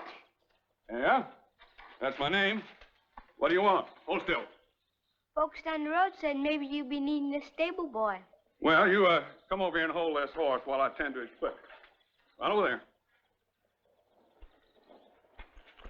Whoa, horse, whoa. He's trying to help you. Steady, horse. That's it. That's it. A stable boy's work is mostly washing buggies, cleaning out stalls. I wouldn't mind. What's your name? Charlie? Well, Charlie, I'll give you a try. Oh, thank you, sir. You can sleep in the loft. Take him to the stable. Oh, Mr. Bulge, could I learn to drive? You want to? More than anything in the world. What's the matter, boy? I'm just looking at your wrist. Yep. Yep, you can do it. You just grow up to fit them clothes and behave yourself, and one day I'll have you driving a coach and four. And that was the beginning of Charlie Parkhurst's career, which was to earn him a reputation as one of the best whips in all New England. Charlie was nearly 40 when the gold rush started. Folks headed west by ships around the Horn, by covered wagons, by stagecoach. And with the stagecoach came Charlie Parkhurst to offer his services to Wells Fargo. Well, I don't know. It takes a crack driver to negotiate the roads out here. Well, I've been driving since I was 10. Any good with a gun? Tolerable. There'll be treasure aboard, $10, $15, $100,000 maybe. Sure. You ever met up with any road agents? No, but I could cope, I guess. Cope? How? Blast you! I'll buy a new pipe. Out of my first month's pay. By golly, you're hired. We'll put you on the Santa Cruz run. Santa Cruz. It's a pretty name. If I warn you, Red Muggins and his gang will be waiting for you. Muggins?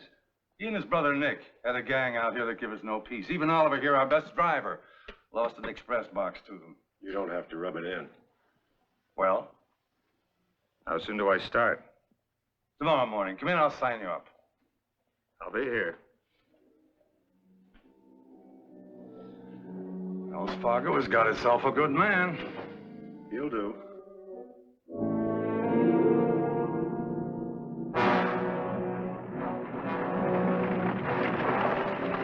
Let's go, General. Come on, Mickey. Here they come, Red. How many on top? One. Good. Get ready. Take us home, Dandy. That's the boy.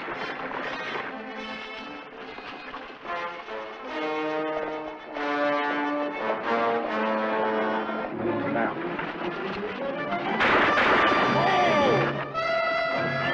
Throw down that box. Well, make it fast. We ain't got all day.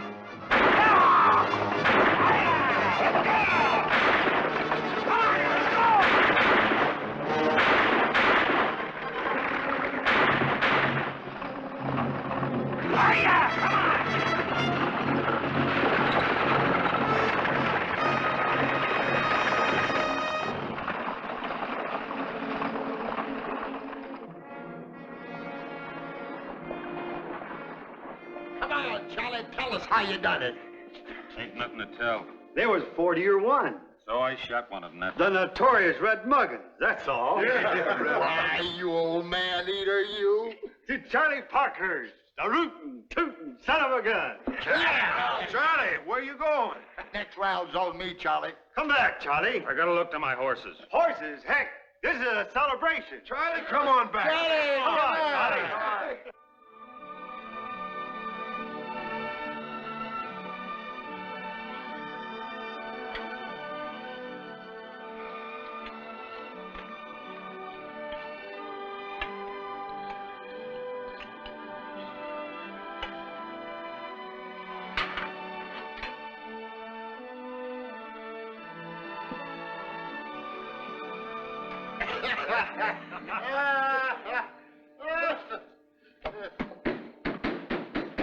Hey, Charlie! Who is it? It's us, Charlie. Open up. What do you want? We're celebrating the death of Mr. Morgan. We're gonna take you out and all get drunk. Make a night of it, Charlie. I'm gonna turn in. I got an early run tomorrow. No excuses. We'll pull you on the stage in the morning. Come on out, Charlie. Come on out. Charlie, get out here. Yeah. Charlie, come on out. I said no. Now stop hammering on that door or I'll give you a red muggin, Scott. Now vamoose. Well, if that's the way you want it. Say, maybe he's got company in there. Pardon the intrusion. Yeah.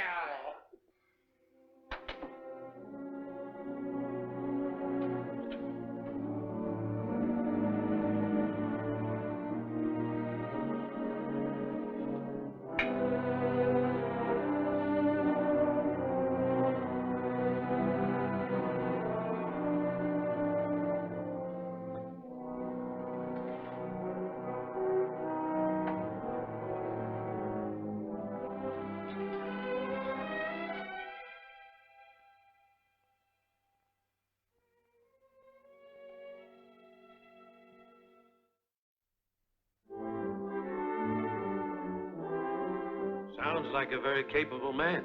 That he is. You wanted to see me, Mr. Carter? Oh, hello, Charlie. This is Mr. Wells. How do you do? This is Charlie Parker. It's the driver I was telling you about. Mr. Wells is here from the East on business. I just told him about your encounter with the Muggins gang. Wells Fargo should give you a medal. What did I do with the medal? Oh, show it to your friends or send it home to your folks. I don't want no medal. You sound like a New Englander. I was born in Vermont myself. You got some orders for me? Oh, yes. Commission. On your return trip. Benny Russell. The young son of Hiram Russell. You know, the big merchant here. No. He's only one of the richest men in California. The boy will be put on the stage in Santa Cruz in your care, and you're to deliver him here. I'll deliver him. Surly fellow. Yeah, as prickly as a chestnut burr. The only thing in the world that man is crazy about is horses, and can he drive them? That's all that matters.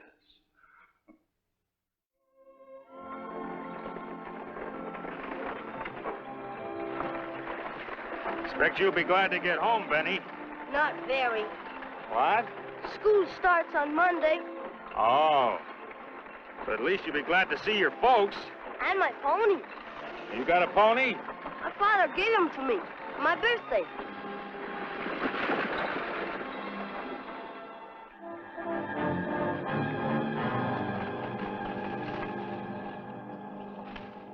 Stage will be here around 4 o'clock. You sure the kid's aboard? Seen it with my own eyes. Climb up with the driver. The same driver that killed poor Red. I swore I'd settle that score. This'll do it. How much ransom you think old man Russell will pay? Enough to put us on easy street for the rest of our lives.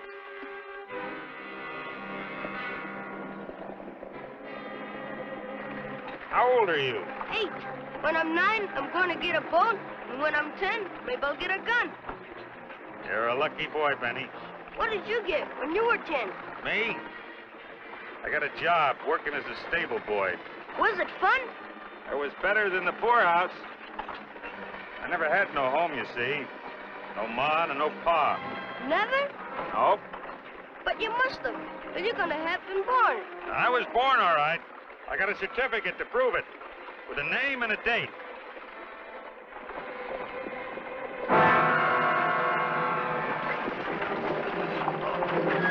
Whoa! What's the matter? Don't be afraid, Benny. Just sit tight. Put him up. You, Sonny, get down. Stay where you are, Benny. I said get down. Stay here, Benny. You want the express box, you can have it. One more word out of you, and you'll get a bullet right where my brother Red got his. Now get down. All those horses still up there.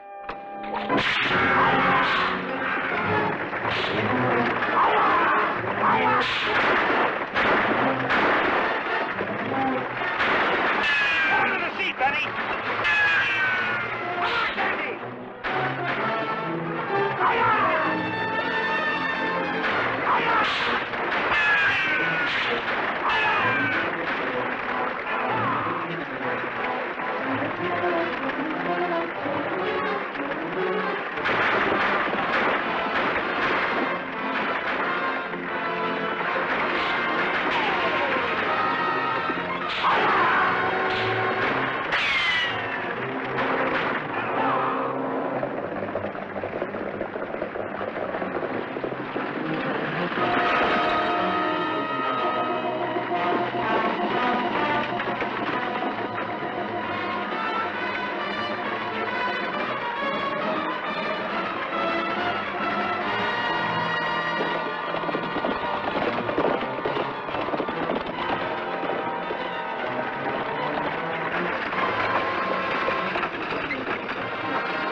Benny.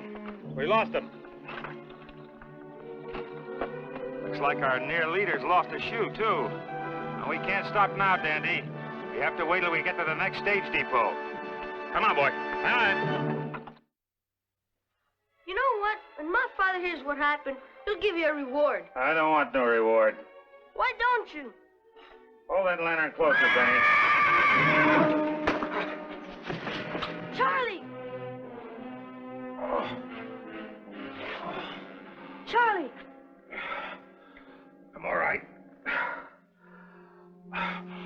Just kind of took me by surprise is all. You sure? I'm sure. Better hurry before your folks start worrying.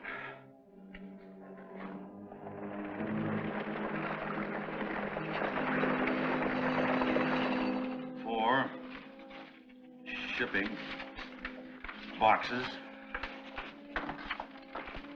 Well, Charlie. Here's the boy. What happened to you? We got held up. Nick Muggins tried to kidnap him. Muggins? But we beat him up and got away. Didn't we, Charlie? That we did, Benny. They winged you, huh? No, it was just a stupid accident.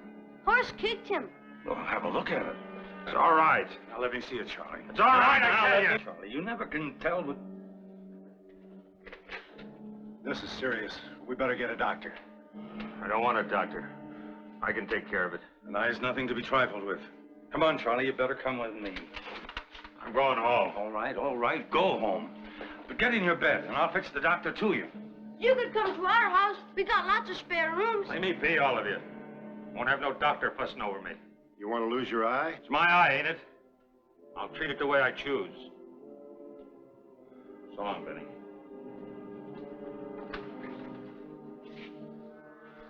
What are you going to do with a man like that?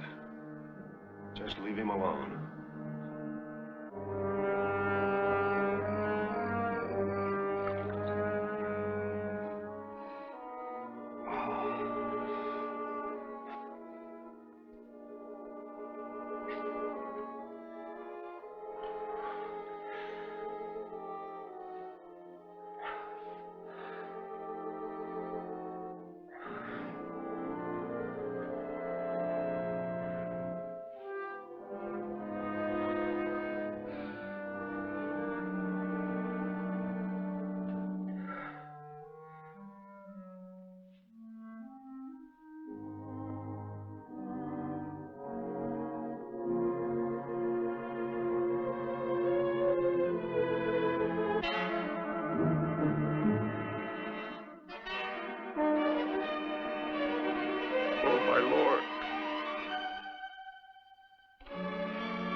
Tough luck, Charlie.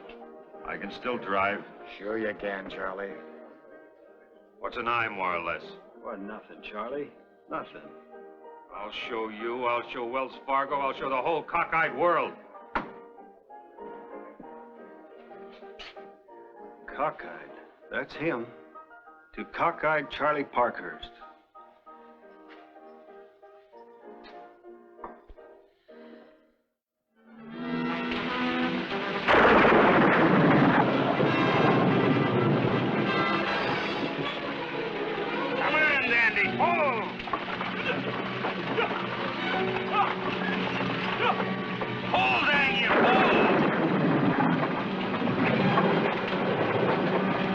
if we don't get stuck. I never saw so much mud. We never should have taken the stage. We should have taken a boat to Santa Cruz. Well, it's about the same thing, amount of water we've been through. Come on, pull! Come on, Dandy. Get up. Mickey. Come on, my beauties.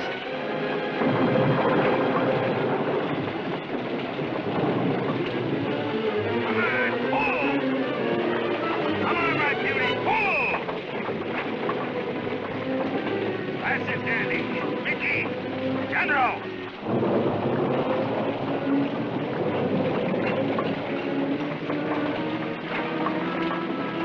Pull, General!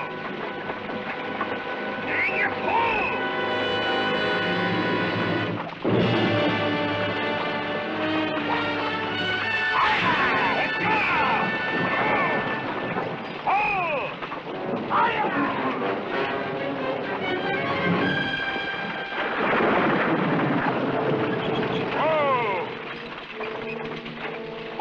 Can't go on. The river's busted its banks.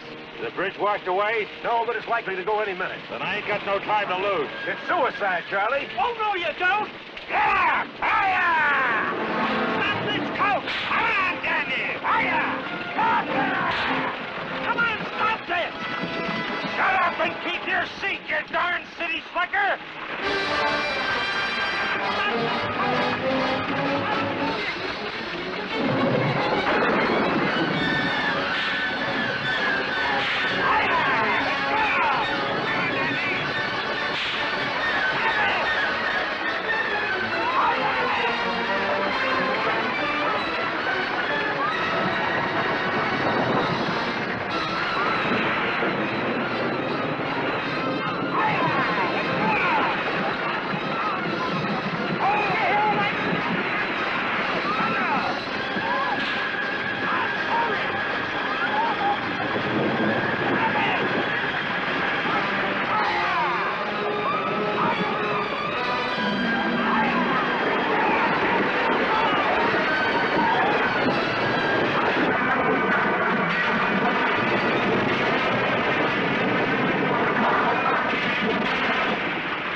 Man, you nearly killed us. Well, what are you yelling about? We made it, didn't we? Cockeyed Charlie hung up a unique record those years he drove the Santa Cruz run. Never an accident, never a lost shipment, and never late. But there finally came the day when Charlie climbed stiffly down for the last time and retired from driving.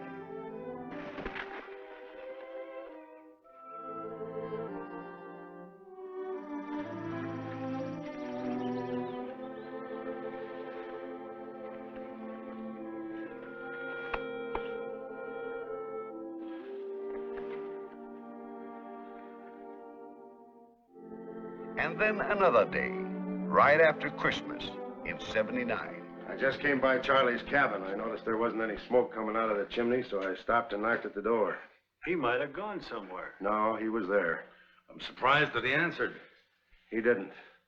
I could see him through the window, resting in a chair. Well, I'll get Doc and we'll go over there and... Check. Charlie won't like it.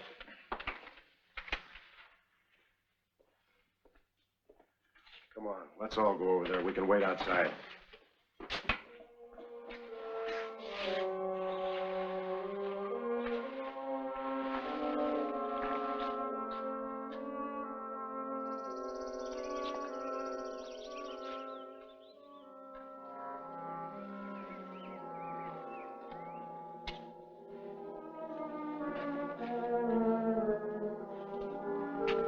Remember the time we all come here, try to get him to go out on the town with us? Years ago, that was. He ain't changed none. He'd kick the doc out right now if he was conscious. Most solitary critter I ever knowed. I've never seen anybody like Charlie Parkhurst.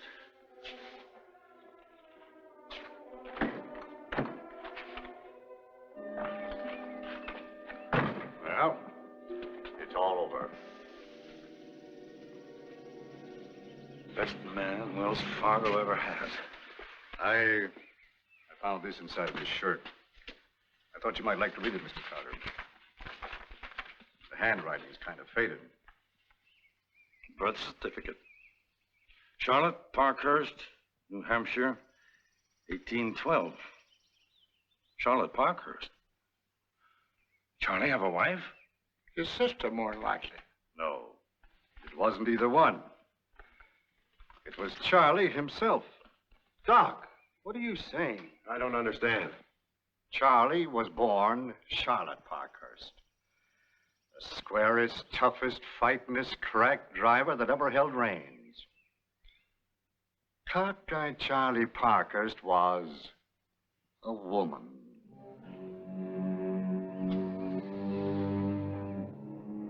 In the Pioneer Cemetery at Watsonville, California, not far from the old stage route, you'll find the last resting place of Charlie Parkhurst, who I'm sure would be happy that the name on the plaque presented by the Historical Association of Pajaro Valley is the name he went under through life.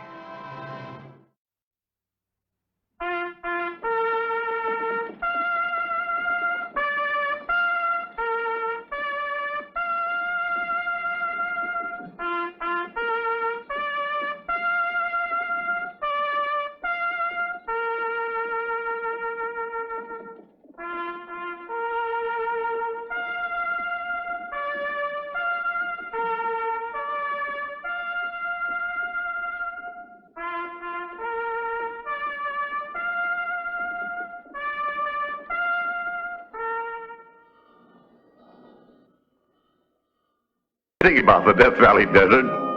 Less rain there than anywhere else in the world, but more rainbows, and plenty of folks who spend their lives following them.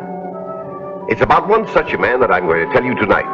The story of Herb Finney, the Rainbow Chaser.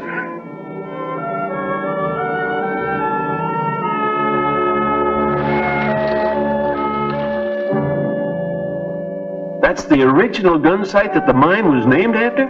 Yep. I got it from a friend of mine who was a personal friend of the 49er, who dropped it while crossing the Panamints. Do you really think you could locate the mine? All I need's a grub stake. Mister, you got one. Just tell me what you need in the way of an outfit and Herb. Oh, hello, Lucretia. Morning, Herb. Thought I'd take a look at those new bolts of calico you said had come in. Meet my wife, Mrs. Finney, what is your name, anyhow? Charlie Flack. It's a good idea to know your partner's name. Partner? I'm grubstaking this gentleman, my dear. Oh, Herb. Oh, this is a surefire proposition, Creature. Charlie here has seen samples from the mine. Got a map right here. He's even got the gun site. So it's a lost gun site mine you're going after. But don't go spreading that around until I'm out of town. Oh, especially to gossips like Miss Almy. Herb, are you dipping into our savings? Oh, what do they amount to anyhow, Lucretia? Chicken feed. When I think of all the years I've been clerking here in this store, Charlie, and how little I got to show for it. That money's all we got, Herb. It'd buy shoes for the children and put patent paper in the house, which goodness knows it needs. Oh, we won't be living in that old shack much longer anyhow. Soon as Charlie here locates the lost gun site for us, I'm moving the whole Finney family into a brand new, beautiful big mansion. Yes, sir, with solid silver knobs on all the doors. How would you like that, my dear? Herb, I still wish you wouldn't spend our savings. Wait, I'm investing them. Trouble with you is, Lucretia, you got no gambling instinct. Come on, Charlie, make out a list for what you need. Sooner you get started, the better. And we'll have a great big beautiful mansion. Brand new. With solid silver knobs on all the doors. Oh, go on. You don't believe me? No. I'll show you. Oh, sorry, Miss Almy. Davy, what are you looking for? The gun site. I want to show it to Maury Wilkes. You don't believe it about our getting rich. Why do you let their father string them along? What do you mean? Well, that bindle stiffy grubstake ain't going to find that lost gun site mine, and you know it. Miracles have happened. Huh.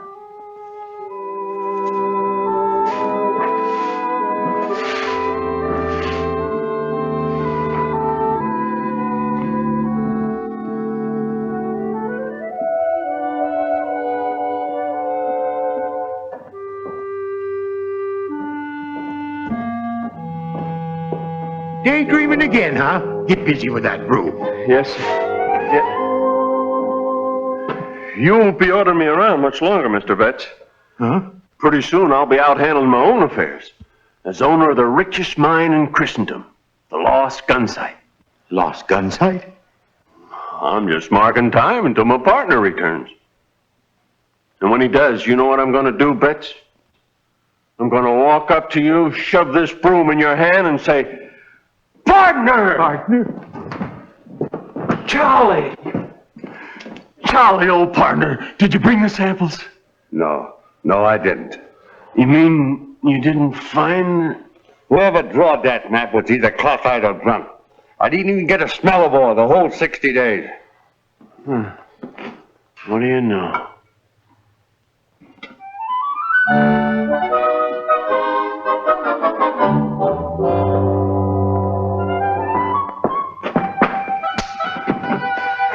Yes, sir. Yes, sir. Yes, sir. Well, better luck next time. There's not going to be a next time. I'm leaving this right here as a reminder. But if Mrs. Finney thought her husband had learned a lesson, she was mistaken. His imagination had only been fired.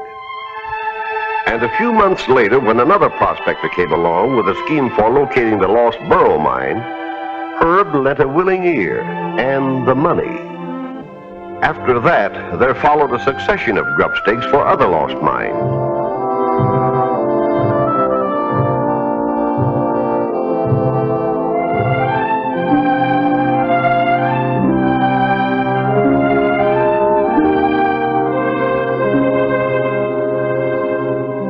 All of which remained lost. Really has me quite worried. Something about that word lost that gets Herb every time. Well, just so long as he don't take it into his head to go off looking for them lost mines himself.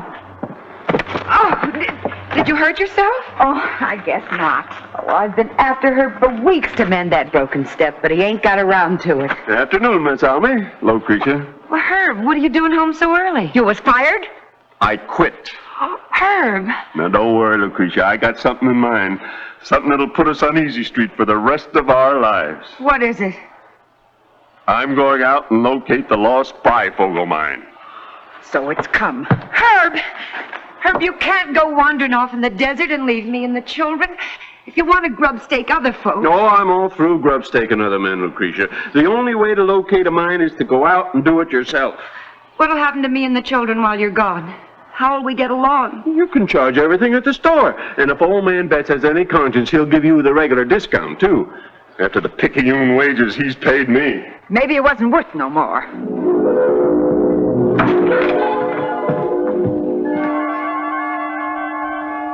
And so Herb Finney started jauntily off for the end of the rainbow marked Lost Bifogel Mine. And his family settled down to wait.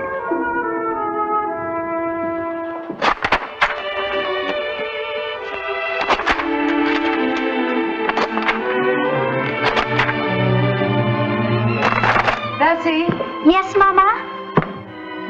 Run to the store and get me some flour. We're all out. Yes, Mama. Ask Mr. Betts to put it on the bill. Yes, Mama.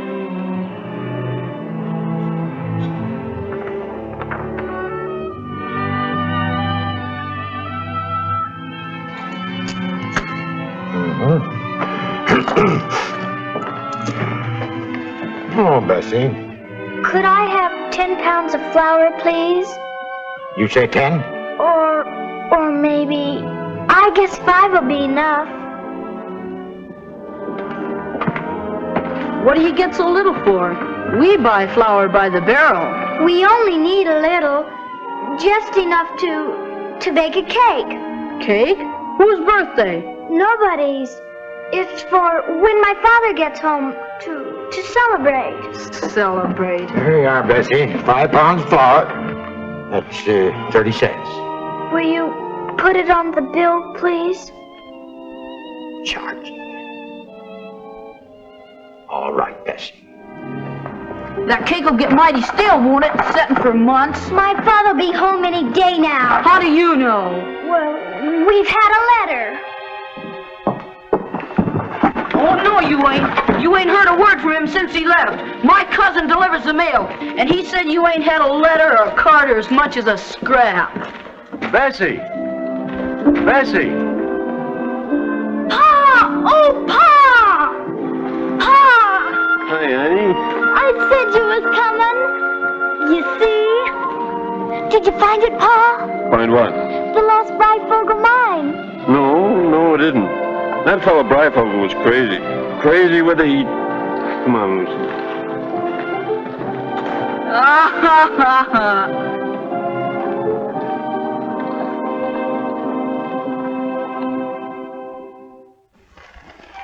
Herb Finney rested for a while after his return. After all, chasing rainbows takes it out of a man. The feet especially. Then, one Sunday morning, Lucretia came home from church to find him... Herb!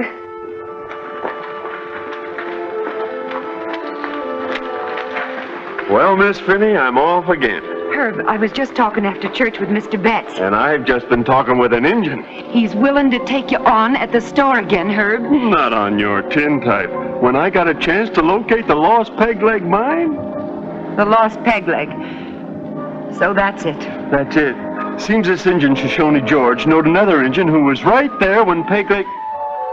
Well, ain't you interested? No. My gosh, here I'm risking my life to go out and find a fortune for you. I don't want a fortune. I just want things safe and comfortable. You call a house like this comfortable? Well, it would be if you'd spend some time and money fixing it up instead of going off chasing rainbows. Herb, please don't leave. You got a responsibility, Herb, towards me and the children. Supposing something should happen and you never come back, I'd have nobody to turn to. We got nothing saved, and we owe money right and left. Well, you just let any and all bills run. I'll settle them later. I didn't even have a nickel to put in the collection plate this morning, Herb. Could have died of shame. There's 3 hills of gold in the lost peg leg mine, Lucretia. 3 hills of solid gold. And so once more, Herb Finney abandoned his family and departed into the desert. The weeks lengthened into months, and the months into a year. That'll be $2.65. Just put it on the bill, please. I'm sorry, Miss Finney, but I'm afraid I'll have to ask you for cash. That account of yours has been running for a long, long time. Ever since September '91. And well, I just can't give you no more credit.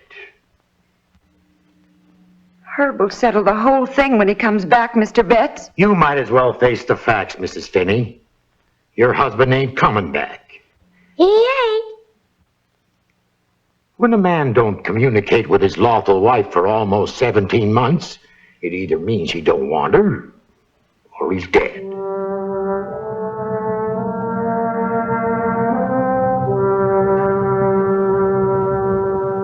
I wish we was all dead like him. Chances are we will be before long. Fiddlesticks. Just because you've lost your husband is no reason for you and your children to starve. How do you suppose women like me who never had a husband get along? We hustle for ourselves, that's how. You ain't got children. Well, naturally. I have 3.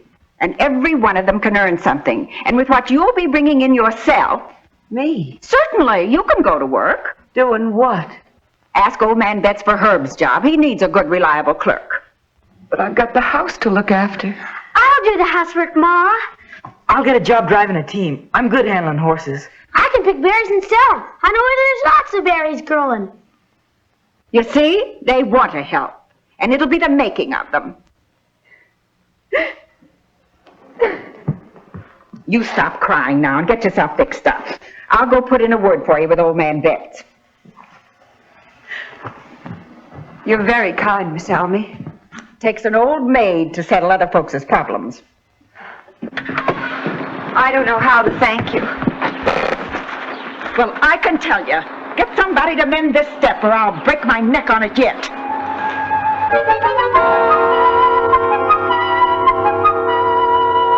And so the family of the late Herb Finney went to work. At the end of the first month under the new regime, Lucretia made a surprising discovery. Children, we not only made both ends meet, we've got a little money left over. I'm going to put this by.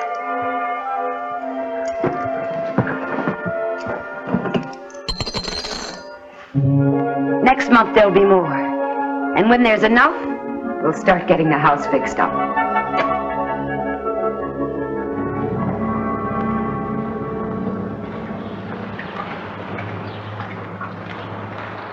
I declare what you've accomplished in the last few years, Lucretia. I wouldn't know the place.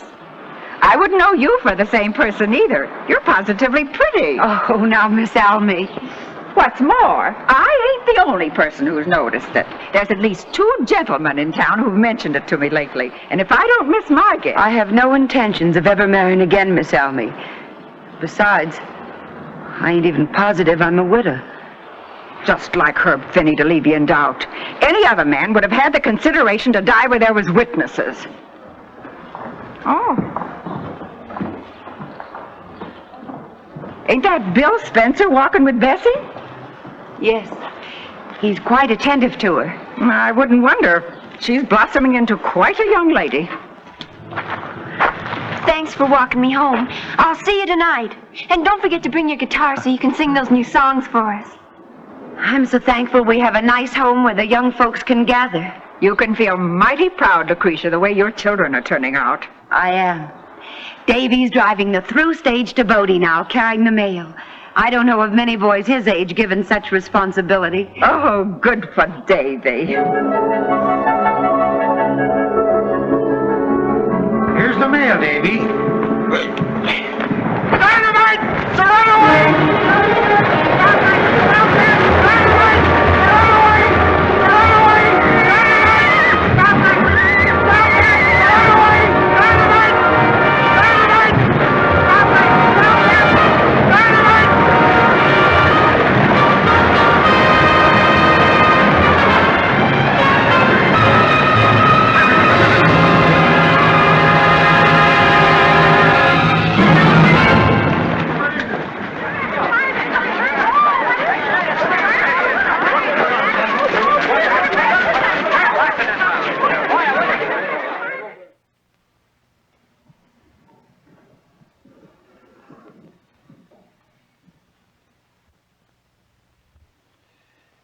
He's really bruised and battered up, but he'll be all right. Oh, thank heavens. Bravest thing I ever saw. The town won't forget this in a hurry. By thunder, I'm going to see to it that every newspaper in the West gets the story.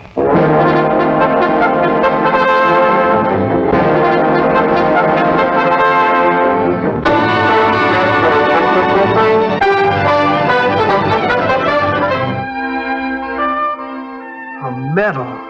Gee.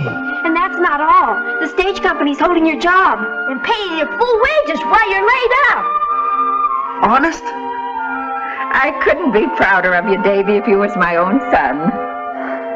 This is just about the happiest day of our lives.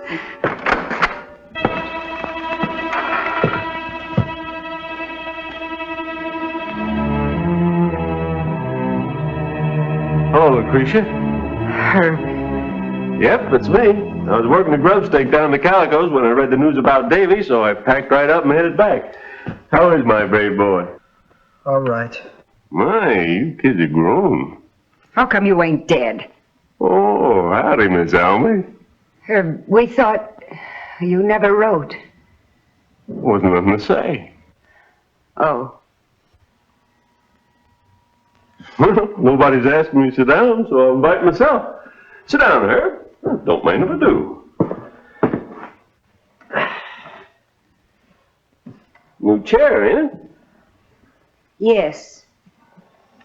Mighty comfortable. Whole house looks nice.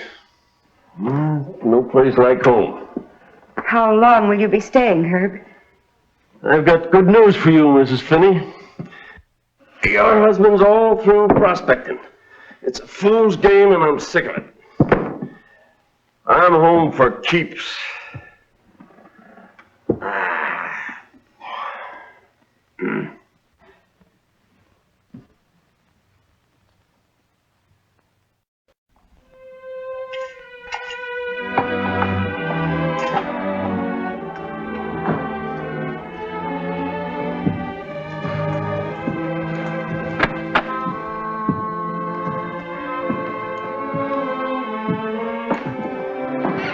Hello, dear. Hello, Mother. We got some new fancy cookies in. I thought maybe you'd like some for the party Saturday night. Not having any party Saturday night. You've already invited your friends. I've called it off.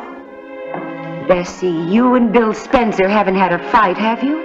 Come to think of it, he hasn't been to the house since your father came. Oh, Mother. Mother. I understand, dear. I understand. So I was just thinking if you could just lend me $1 for some tobacco till your mother gets paid at the store, hmm? Well, I guess so. You guess so? Well, you've got a wad there to choke a mule. I just got paid. How much you earn a month, baby boy? $60. You better let me take care of it for you. Give it here. Nothing doing. You heard me. I'm the head of this family. Give it here. No. Ma's the only one who gets any of my money. Well, you young upstart, you. You're getting too big for your britches. I'll teach you. Give me that whip. I'll thrash you with an inch of your life. Give me that whip. Come back here.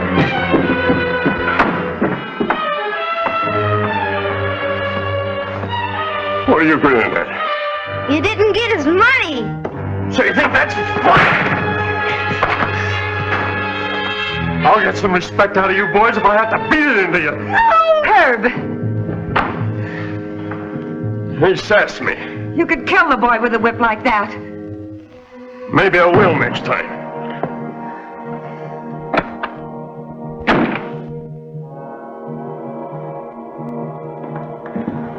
I don't know exactly where I will wind up, Mother, but I'll write you and I'll send you my address.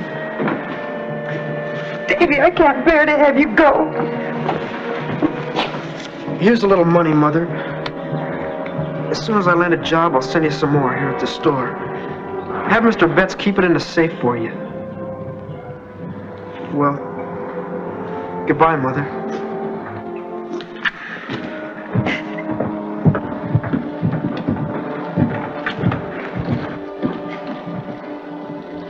He says there are better jobs up north. Teaming. You know that ain't the reason Davy's left home, Lucretia. He's old enough. But Peter ain't, and he'll be the next to go. Oh, no. And how much longer are you going to let that good-for-nothing Herb Finney hang around here and ruin everything for you? What can I do? He's my husband, Miss Almy. You don't love him, do you? No. Not anymore. Then divorce him. Divorce him? Why, that'd go against everything I've ever been taught. It'd be a sin. Well, you've got to do something to get rid of him. He's like a blight. Even your house shows it. The paint started peeling again. The flowers have dried up. Failing everything else, you could poison him. But that'd be a great waste of good arsenic.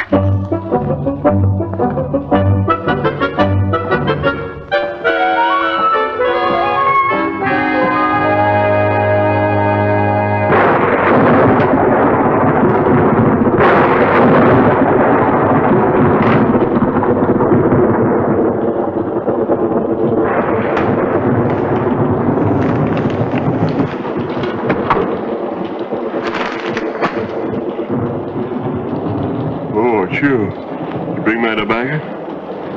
What? Tobacco. I'm sorry, I forgot. Lucretia, I should think when smoking's one of the few pleasures I have. What made you forget?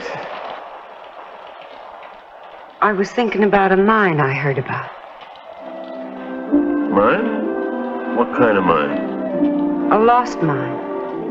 The Lost Nugget. The Lost Nugget? That's down in Mexico. That's what the Mexican said. What Mexican? The one who dropped by the store this morning.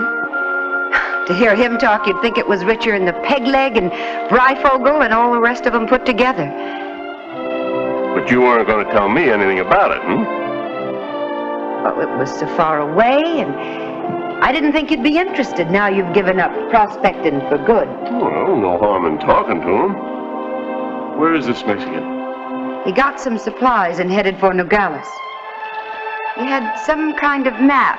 He said he was willing to sell to the right party. Map?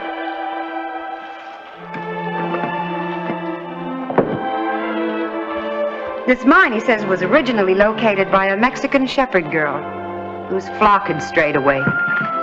Isn't that romantic? Herb, where are you going? Find that Mexican. Herb, Hmm? you'll need some money for grub stake.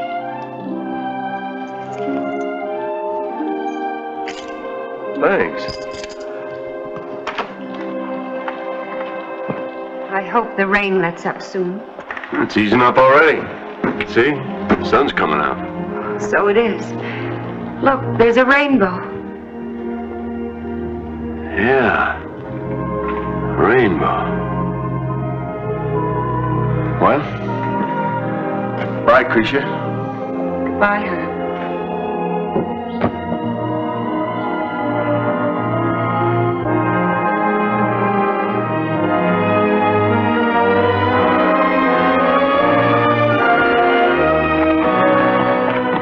And as far as anybody knows, Herb Finney is still walking in the direction of that rainbow.